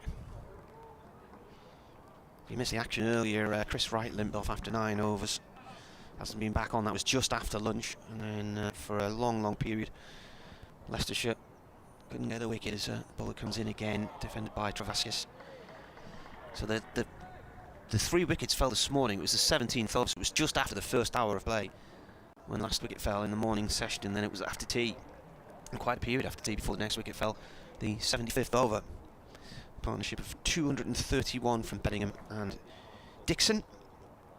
They were 3 short of equalling the highest partnership for Durham in a championship match against Leicestershire, which was Latham and Cameron Steele in Leicester in 2017, 2-3-4.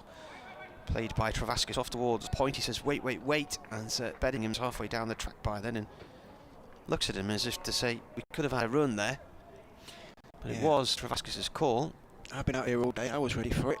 You just got here, you should be fit and ready for it, but as you say, probably the wise. I suppose Bedingham would have been running to the danger end. Yeah. It was front of the batsman though, so it was Travaskis' call. Bedingham on 144. As Davis comes in. Oh, and it's gone right through Travaskis. I think that's gone between bat and pad. Let's have a look at this again. Just totally deliberate past the outside edge. Yeah, it's gone past the outside edge. He played it late and it's just missed the off stump as well. Top of the off stump. Beat everything.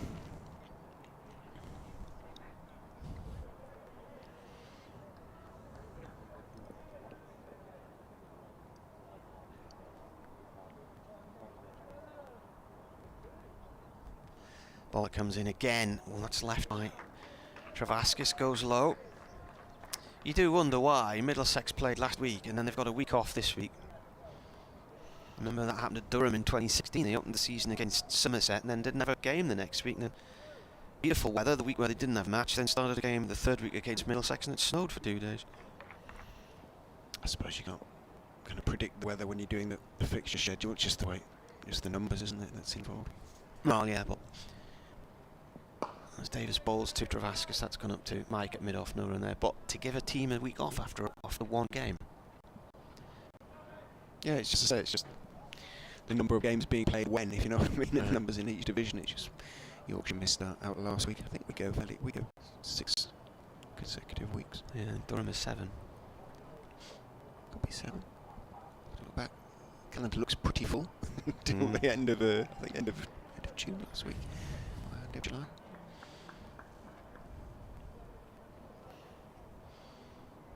Heaviest of the clouds have begun to drift a little bit away to the north, so might well get these last 10 overs. The city rain seems to have stopped.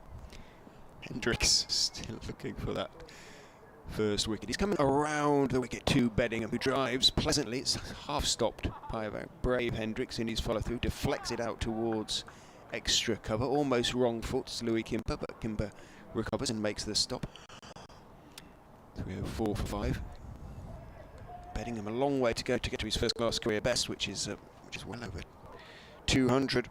It's he says, looking through the figures, 257 is his first class career best for Durham against Derbyshire here last year. Hendricks is in and he's steering it away stylishly through backward point. There is cover out there in the form of Ben Mike, who's out there. He could great throw from Mike right next to the stumps. But Bedingham, who is a fit man as well as a fine player, made his ground for the second. Had to hurry. He's walking back to the crease a little wearily now. In most of the day. Not quite all of it. Michael Jones and Keegan Peterson came and went before he arrived at the crease. Actually bowls as well, of course, because he came in 5, didn't he? In goes Hendricks and bowls to his compatriot, who is leaning forward into that defensive press, out into the offside to Louis Kimber. It goes. Keeps his head down momentarily. He's moving a little wearily now. Bedingham approaching his 150. You might be able to see him over the line here, Martin. Didn't just realised. One boundary away. 212 balls as he faced now. As Hendricks comes in, that's gone to mid on, no run.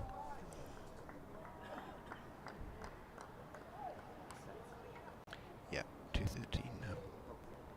271 minutes, 15 fours and 2 sixes.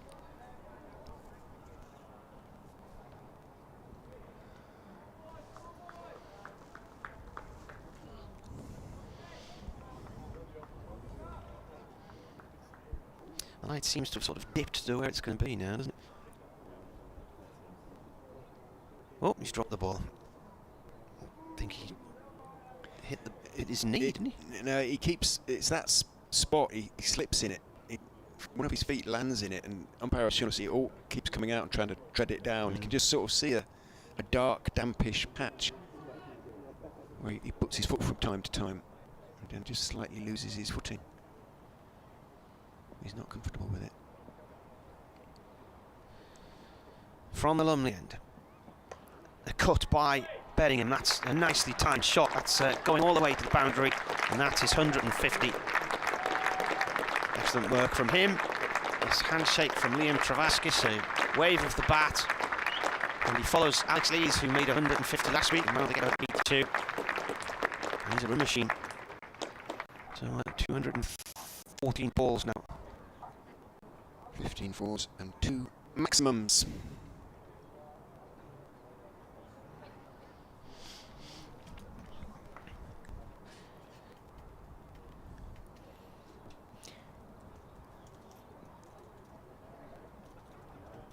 In comes Hendricks and bowls 2 in, turns it calmly away through mid-wicket for a single. I think having got so far, he's probably quite keen to get to the close, really. Start again tomorrow. But he scored at such a fast rate that it really has given his captain, Borthwick, plenty of options. And if he can go on and sort of make a double century, and Durham can get over 400, maybe 450, then their ambition certainly would be to bat just the once in the game. He's kept the strike, David Bedingham as well. 9 overs to go. Yeah. First bowl by Davis. Davis in from the Finkel end. Played by Bedingham to Hendricks at mid-off, no run there.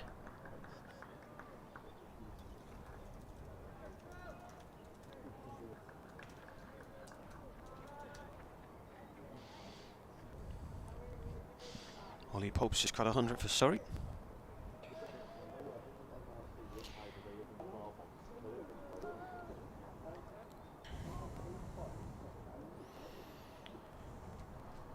Right arm over, whipped away down towards long leg by Bedingham for 2.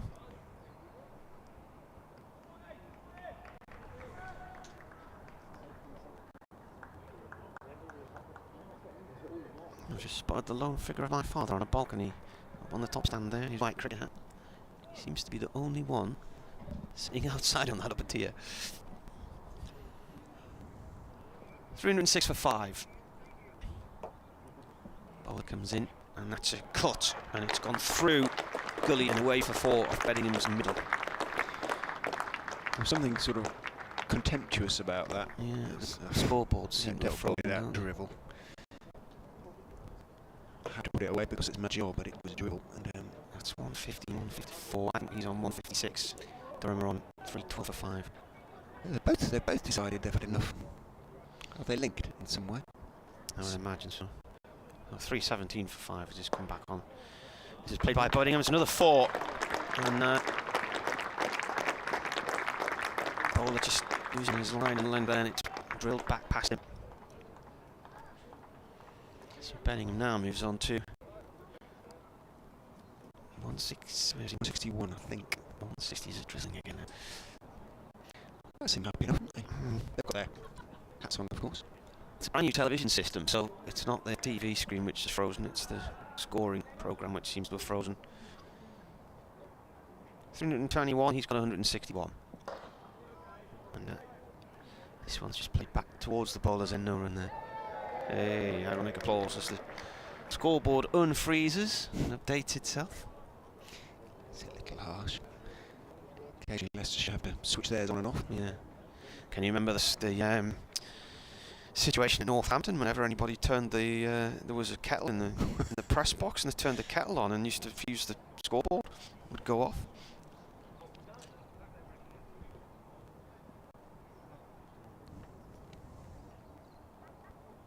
Bellingham's on 161, make that 163, possibly 4. He's just pulled one out into the deep on the leg side, plugged 164. Tell you what, at this rate, he's got enough time to get a 200 on the board tonight, hasn't he? 8 overs to go. Well, it's a possibility. I bet you might not emerge from the pavilion too quickly for your interview afterwards, judging by the way he's moving at the moment, unless he does it straight away. It's a little bit tight. I think they tend to not speak if they're still batting, don't they? So at least Sean Dixon's... If he gets 200, he might. Oh, yeah, true. As you say, you never quite know. He might be still in his ice bath for a few minutes. Checking his guard from umpire O'Shaughnessy. Given the way he's flaying the bowling around, he's not having an issue with the light. Put it that way. Barnes is coming back on to replace Hendricks, who remains wicketless. 5th day in the field. In goes Eddie Barnes and bowls and whipped high away and over. Is he going to be caught? It's over the ropes for 6.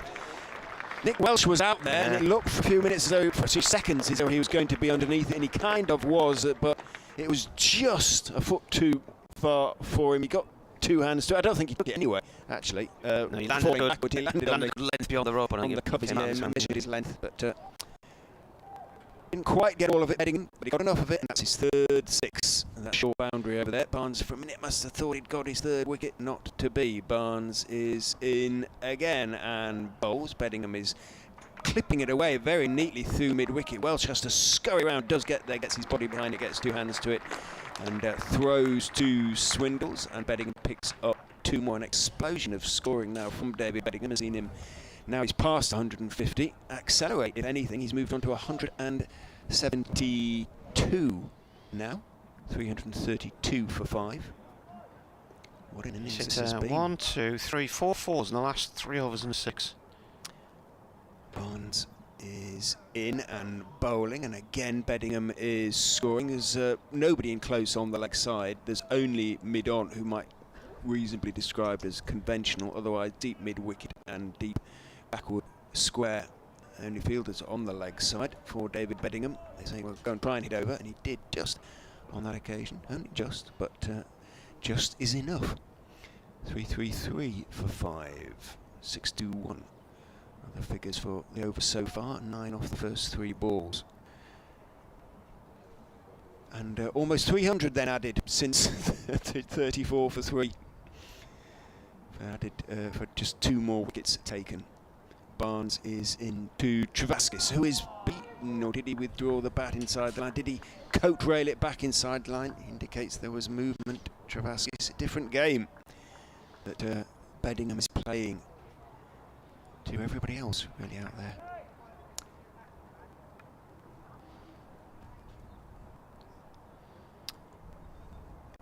£6. Oh, you've got football now, haven't you? Yes, yeah, no, it's 15 minutes into the game over there in Eindhoven. Barnes is into Travaskis, who is edging and is caught by Harry Swindles, diving across to his left, and he checks Travaskis with umpire Debenham that it had carried, but it did clearly carry. He got his gloves underneath that one, Swindles, and Barnes has his 3rd wicket. Reward for perseverance from Eddie Barnes, 20.3 overs, 3 for 79 for him. And Travaskis goes for just 2 from 15 balls. As I say, it's a very different game when David Bedingham isn't facing.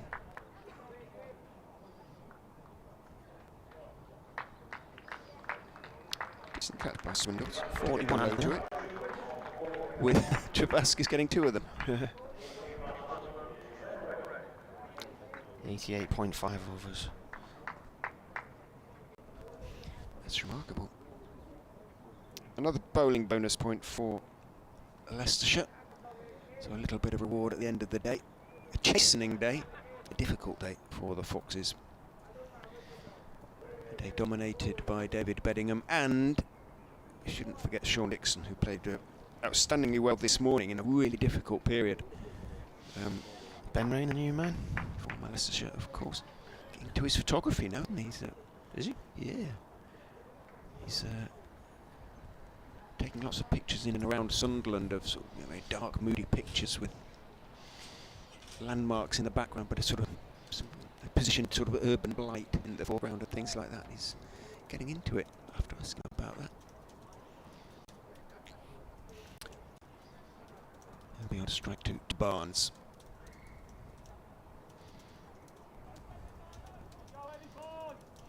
Go Eddie Barnes.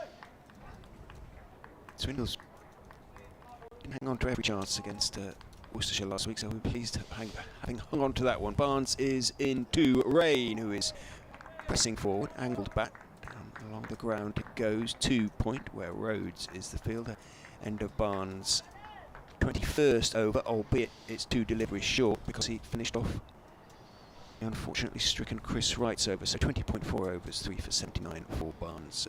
Pretty decent from the young Yorkshireman.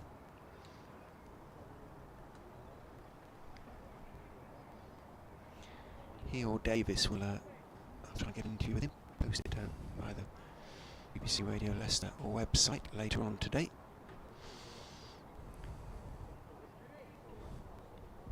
.333 for 6, so it looks like going to get well past 350. The match has moved up. Durham in a very good position. I'd suggest they lost the last 7 for 31 runs at Glamorgan the other day. Well, trying to push things on the final morning, having lost so much time in the match. That can happen, can't it? Yeah. They weren't in any danger, really. Hendricks is going off.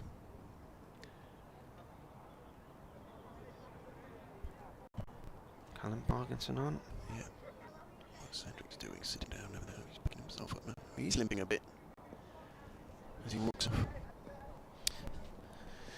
333 for 6. Bedingham on 173.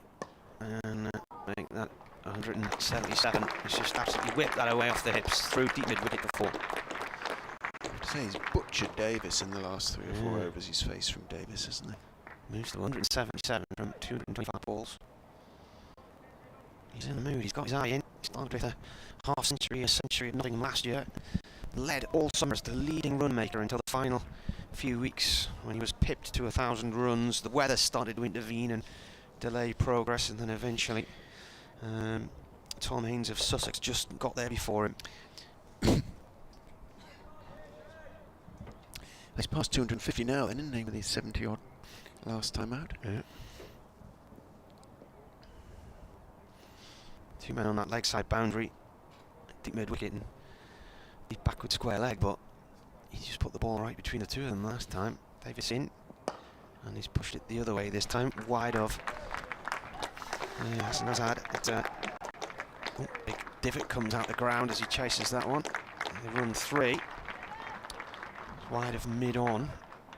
Hassan Azad's chased it down towards our commentary position, slid in, and he's taken 3 divots out the ground, and they need replacing. Replace your divots. If you don't do it within a few minutes, that grass dies. Looking around to see if any of the ground staff were looking disapprovingly and heading in that direction, but they've gone back in. They were gathered there for a few minutes, but I guess the light hasn't moved sufficiently to convince them it's going to be okay. Rain on strike. Left-hander leaves this one, and that's hurt the keeper.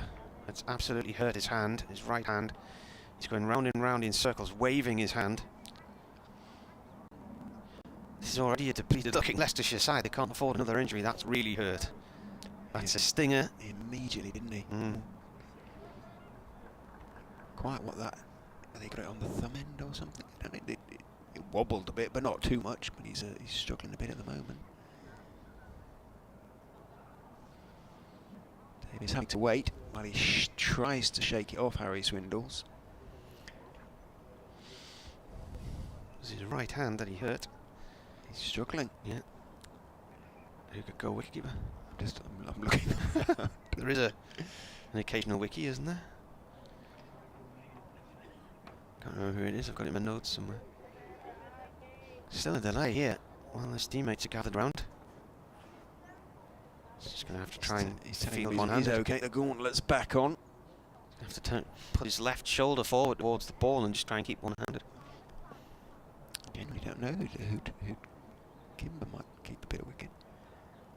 Davis in. Rain dabs that to short mid-wicket, no run. Because obviously Hill kept wicket for a long time. He's out for this game, so I think they'd probably send for Bates. Yeah, Kimber's an occasional wicket-keeper in 9 nuts. But I think they would send for Sam Bates. I think they'd be allowed to as well.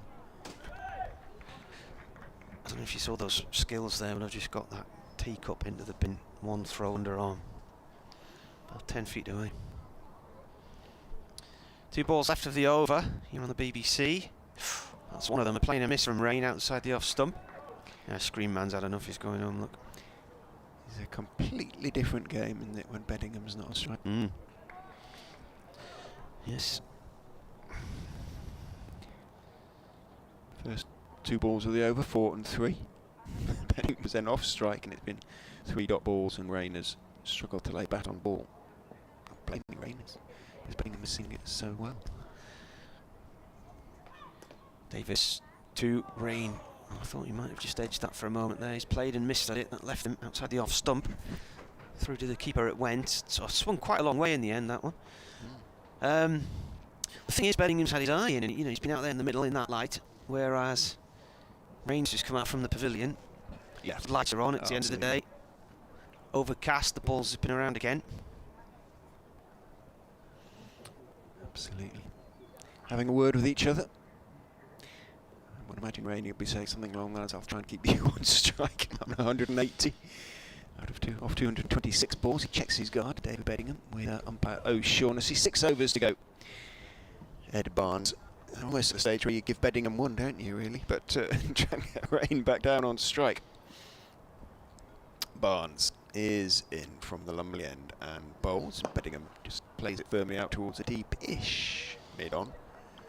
But it gets to Davis sufficiently quickly to mean there's no chance of a quick single. I was told at about 6:45, 20 to 6, that they're coming to me and told Sport at about 1:15, and I was thinking the rain's coming down, the lights are on, not going to be here. It's now 6:10. Yeah, I think you might be. Barnes looking for a 4th wicket, is in and bowls, and Bedingham stylishly guides it away to the offside, out to Sam Evans, who's the sweeper on the offside, well, in the offside, he's certainly got to say on the boundary out there.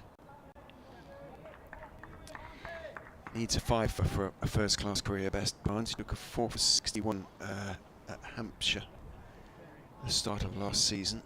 That was his first-class best. Got Ben Rain to bowl at now. In he comes and bowls, and it is edged, and it's edged to gully for 4 by Rain. Barnes no doubt mentally bemoans his fate, but no great gestures or histrionics from the young man. Turns ruefully, a little wearily, starts walking back to his mark, gets a pat of consolation from Will Davis as he does so. Squared up, Rain. Bowled well to the left hand, certainly bowled well to Travaskis. Bowling well now to Rain. 3:45 for 6, 5 more for the 4th batting bonus point. Leicestershire still 3 wickets away from another bonus point. Barnes is in, bowls, Rain is forward, defending, back down the pitch. Barnes himself jogs forward, picks the ball up, carefully on his toes across the pitch so as not to upset the umpires. Callum Parkinson with his fair hair shorn incredibly short, almost a complete crew cut, as he talks on the boundary to the 2 members of the Leicestershire backup staff. Walking in now as Barnes is in to Rain, and he's going to be in action, Parkinson, as well as it's pushed off the hip by Rain. Parkinson gets quite quickly to the ball, sufficiently so to prevent Rain turning for a second. He moves on to 5. Bedingham will face the last ball of the over. 5 remain after this, so it's going to be around about 6:30 by the time we are done for the day. And I think Durham will be delighted with their day's work. Barnes is in and bowls, and Bedingham is hitting it hard down into the ground as he looks to clip it away through the leg side. Has to play fairly straight there, and it bounces out towards mid-on where Will Davis is the fielder. End of the over. Barnes is 22nd nominally. As I say, he's always, if you look at the scoreboard, he always looks like a couple of deliveries short. But effectively 22 overs. 3 for 85, his figures. Swindle's gauntlets off, examining his sore right hand. He's okay now. A few bruised bodies and bruised egos, Martin, out there at the close, I would think. Yeah. Think how different things were in the first hour this morning. Keegan Peterson out for 3, played on the Will Davis delivery, lost his middle stump. Here is Davis bowling to Rain. Rain jabs the bat down on that one. It's a Yorker, and that's hurt his hand. It's one of those that vibrates back up the bat handle.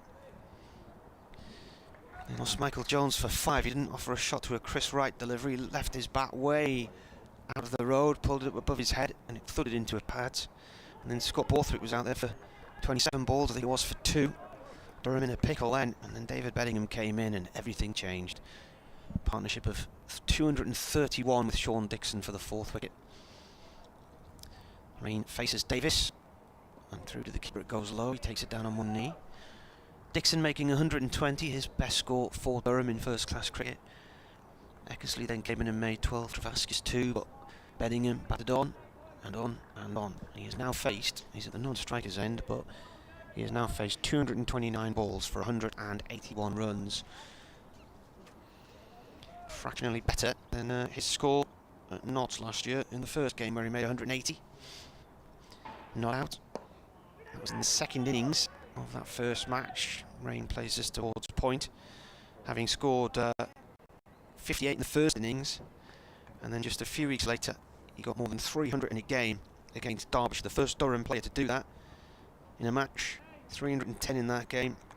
He scored 257, which is the second highest total for Durham, behind Martin Love's 273 against Hampshire in 2003. Davis in. Rain plays the ball down under the ground and nearly chops it onto his stumps. Davis turns away with hands on head. And at the end of the season last year, I think Bedingham finished as the second highest run maker in the country. 1,029 championship runs, including 300s, plus a 92 not out against Warwickshire. He had quite the season. He's still 2 years away from qualifying for England though, so Durham can hold on to him for that period. Hopefully it only bodes well. Davis to Rain. Rain forward, plays and misses. To a ball that just leaves him past the off stump. Swings away low. Should be, shouldn't it? Swinging really. Just 12 overs old and under the lights. And overcast conditions. Yeah. Bowlers will be tired, but should be encouraged at the moment. 4 overs to go after this next delivery here on BBC Radio Newcastle and BBC Radio Leicester. Davis, ball in hand, 2 for 80, I think that says now. Played away by Rain out through deep mid-wicket, 4-2. Callum Parkinson fields in front of the pavilion. Durham are 2 runs away from a 4th batting point for the second time in 2 games. At some point I might hear from Total Sport on Radio Newcastle and have to do an update there. 4 overs to go tonight. Looking at about a 6:30 finish, which is around about the norm, isn't it? First will be bowled by Barnes, his 23rd over of a long old day for him. Bedingham looks around, sees 2 men on the boundary on the leg side. He has got a mid-wicket now, Barnes, so that huge gap isn't there for Bedingham necessarily just to work it in towards mid-wicket.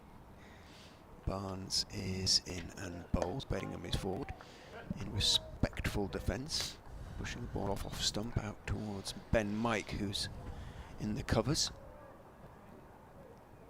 polishing the ball hard on the back of his whites. Both Leicestershire's 12th men out there, with right off possibly for the game. One fears. Hendricks is back out. Who's the other man who's off at the moment then? Barnes is in and bowls. Bedingham is driving past Mike, but comfortable stop at slightly wide mid-off for Ackerman, the skipper.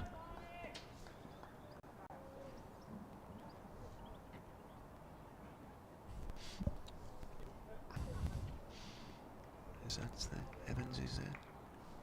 Rhodes is there. Nick Welsh is out there.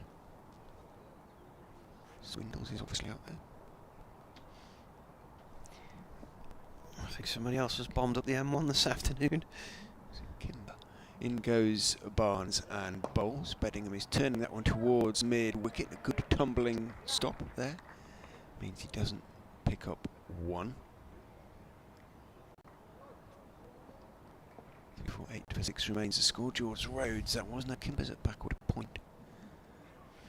Maybe we've got 12 out there. One.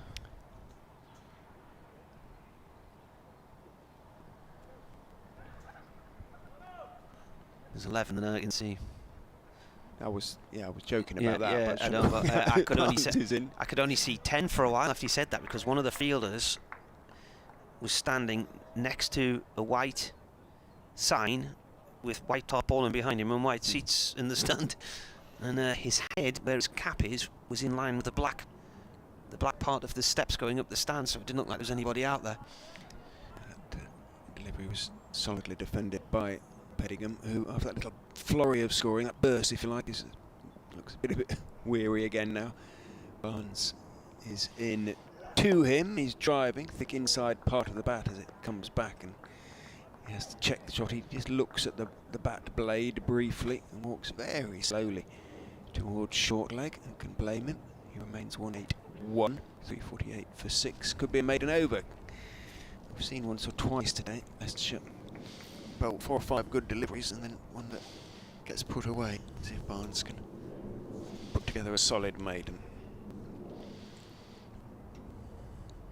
In he comes and bowls, and he does get away with a maiden, if that's the right word. As I say, the increasingly weary looking Bedingham just calmly plays it, almost one-handed, as it turns the face of the bat on it out towards Rhodes at mid-wicket. End of that maiden over. 3 to go, and the light is better than it certainly was half an hour ago. Yeah. In fact, the sun's starting to break through to the west. Light sky just up. Much like a patch of sky. Floodlights have been on for quite some time now. I think they came on about 5ish. 7 minutes past 5, I think it was. So 3 overs to go tonight here on BBC Radio Newcastle, BBC Radio Leicester. We'll be back with you tomorrow with the build-up from 11:15, and then in the usual places with the commentary from 11. This is defended as Davis bowls to Ben Rain, who is on 7. And what we'll do in the morning is we'll play in this evening's closer play interviews for you, so you can hear who said what. Who will you be talking to, do you think? I would imagine Barnes or Davis, although they'll both be weary young men. Whoever's prepared to come out first, really. Davis 2 for 82 as he bowls to Rain. This is played towards mid-wicket, no run. Sometimes away from home they're not too bad, because they'll sort of gather to go to the coach quite quickly, and if they're staying at one of the big places, then... Are they on a coach? Yes, they are. Because there was a big silver coach in the petrol station just down the road this morning when I drove in. I thought it might be a team bus. Yeah, they came up in the coach on Wednesday. Davis bowls left by Rain outside the off stump. The way Rain is playing kind of for the close, you can't help feeling Durham want to go really big, try and get to 450 tomorrow. Yeah. About lunchtime maybe. And then set about bowling out Leicestershire twice. That will be the plan.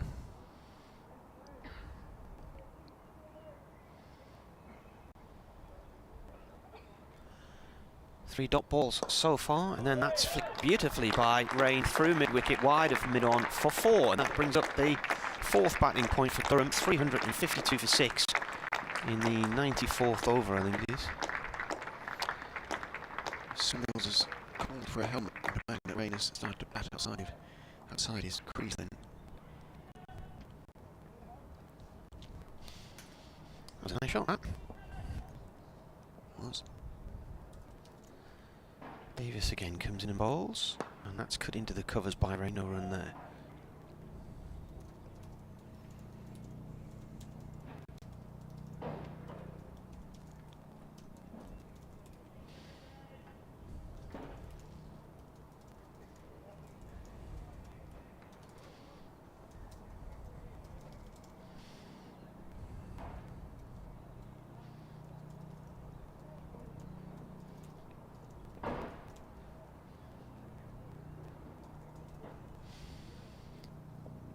Left alone.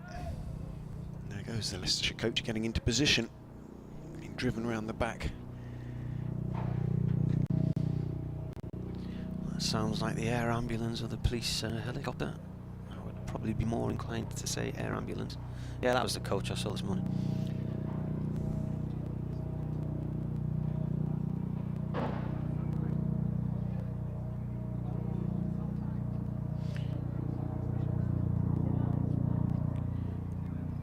Is heading south, just above Chester Street town centre. 2 overs to go. David has certainly bedded in for the day, says Stuart. That's the 5th time I've used that. Durham have scored at a good tempo, says Paul McVin. Certainly have. George Rhodes is going to get a go with a newish ball with 2 overs to go. Maybe Ackers will bowl the last one. He's not going to have any slips. Indeed, no close fielders at all, and I'm not entirely surprised given he's bowling to Bedingham, but Ackerman is assuming, I think, that Bedingham will now be intent on playing for the close. I'm not sure that's necessarily the case. Ackerman is warming up, so he's going to bowl the last over, but first we're going to have Rhodes. Round the wicket he goes and bowls to Bedingham, who drives very pleasantly, and that's a long chase for Sam Evans out to the deep extra cover boundary. He gets there, picks up one-handed, gets his throw away. Bedingham and Rain think about a third, but in the end decide correctly. Discretion is the better part of valour, and they don't risk Evans' arm. 2 to Bedingham, moves on to 183. 354 for 6 as Rhodes is in again. Bedingham is forward, pushing into the gap, not quite into the middle of the gap though. Barnes doesn't have so far to go to get to the ball, and although both batsmen took a step, both immediately realised, again, the risk was too great.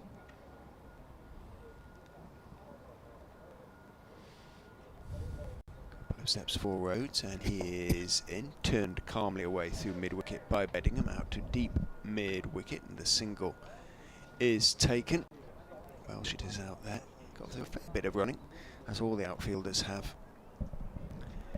First class debut for Leicestershire. Nick Welsh, he'll no doubt at some stage be called on with the bat tomorrow, although Leicester will be hoping not. We're hoping Azad and Evans and Rhodes and Ackerman can bat, as well as David Bedingham and Sean Dixon are batted today for Durham.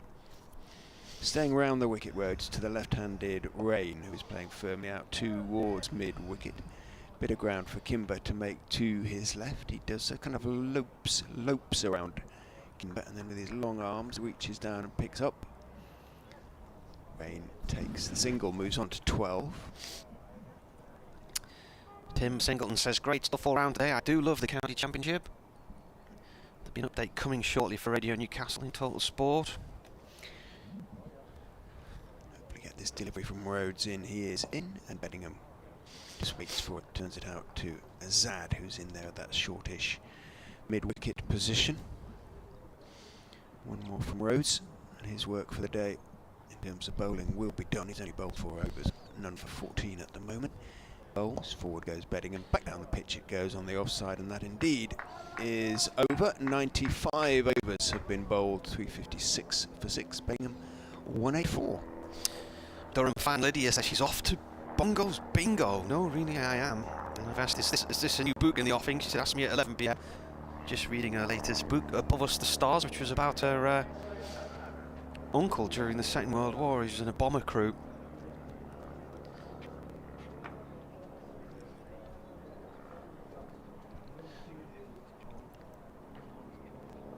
last over coming up then, and Ackerman's going to bowl it. Ground staff come out, getting ready to get to work. Look at that, they're marching on there, Richard, in a line. 5 of them there, led by Vic, pushing an umbrella, a wheelbarrow. Could be his group, couldn't it, Vic and the ground staff? So Ackerman's going to do a bit of spin, bowling round the wicket to Rain, a lefty. And that's turned by Rain to square leg, no run there. 5 balls to go tonight, so we're finishing around about 6:30, 6:32, 6:33, something like that, which is generally about the norm. Ackerman comes in and bowls again. That's gone down the leg side, taken by the keeper.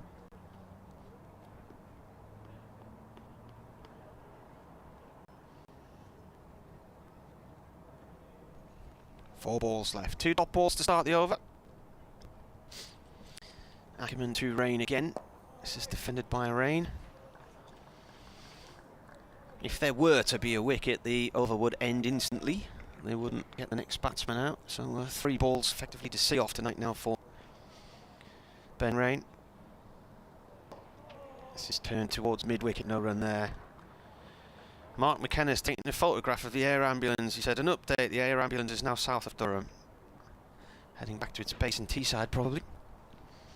2 balls left of the day. Ackerman with the first of them. Rain forward to that one. So Total Sport are going to come to us right at the end of the day's play. Perfect timing, right? Last ball of the day. Rain dabs it away. 356 4-6. Yes, well, you join us right at the end of the day's play. You couldn't have timed that any better. Durham have recovered from 34 for 3, round about the hour mark. First hour this morning, they lost Michael Jones for 5, the debutant Keegan Peterson for 3, and then Scott Borthwick for 2. And then upstepped David Bedingham, the ever-dependable David Bedingham. He's now walking off, unbeaten, with 184 to his name. Ben Rain has helped him see out the final overs of the day. He'll resume tomorrow on 12. So Durham have got 4 of the batting points available, just the 2 bowling points for Leicestershire, who have also lost the bowling services of Chris Wright to a leg injury just after lunch. So Bedingham did all the damage, really, with Sean Dixon. They got Durham to lunch at 65 for 3, and then he and Dixon went on to put 231 on for the 4th wicket, before Dixon was eventually out LBW in the evening session to Ed Barnes for 120. That's his highest score for Durham. He faced 216 balls and hit 16 fours. Ned Eggleston made 12, Liam Trahaskis 2, and then at the end Ben Rain on 12. So another excellent performance with the bat from Bedingham. He got 76 last week at Glamorgan. He started the season last year with a half century and big 180 not out at Nottingham. Went on to score more than 300 in a game against Derbyshire and was the leading run maker in the country all the way through the campaign until the final couple of weeks. So a great start for him again this season, and hopefully from a Durham point of view tomorrow they push on, they get that final batting point. They've got a few overs in which to get it tomorrow, 14 overs in which to get to 400, so 3, 5, 6, 4, 6. You'd think they might get there, and then who knows, maybe get up to 450 and try and bowl Leicestershire out twice. So a good day all in all from Durham when things weren't looking so good this morning.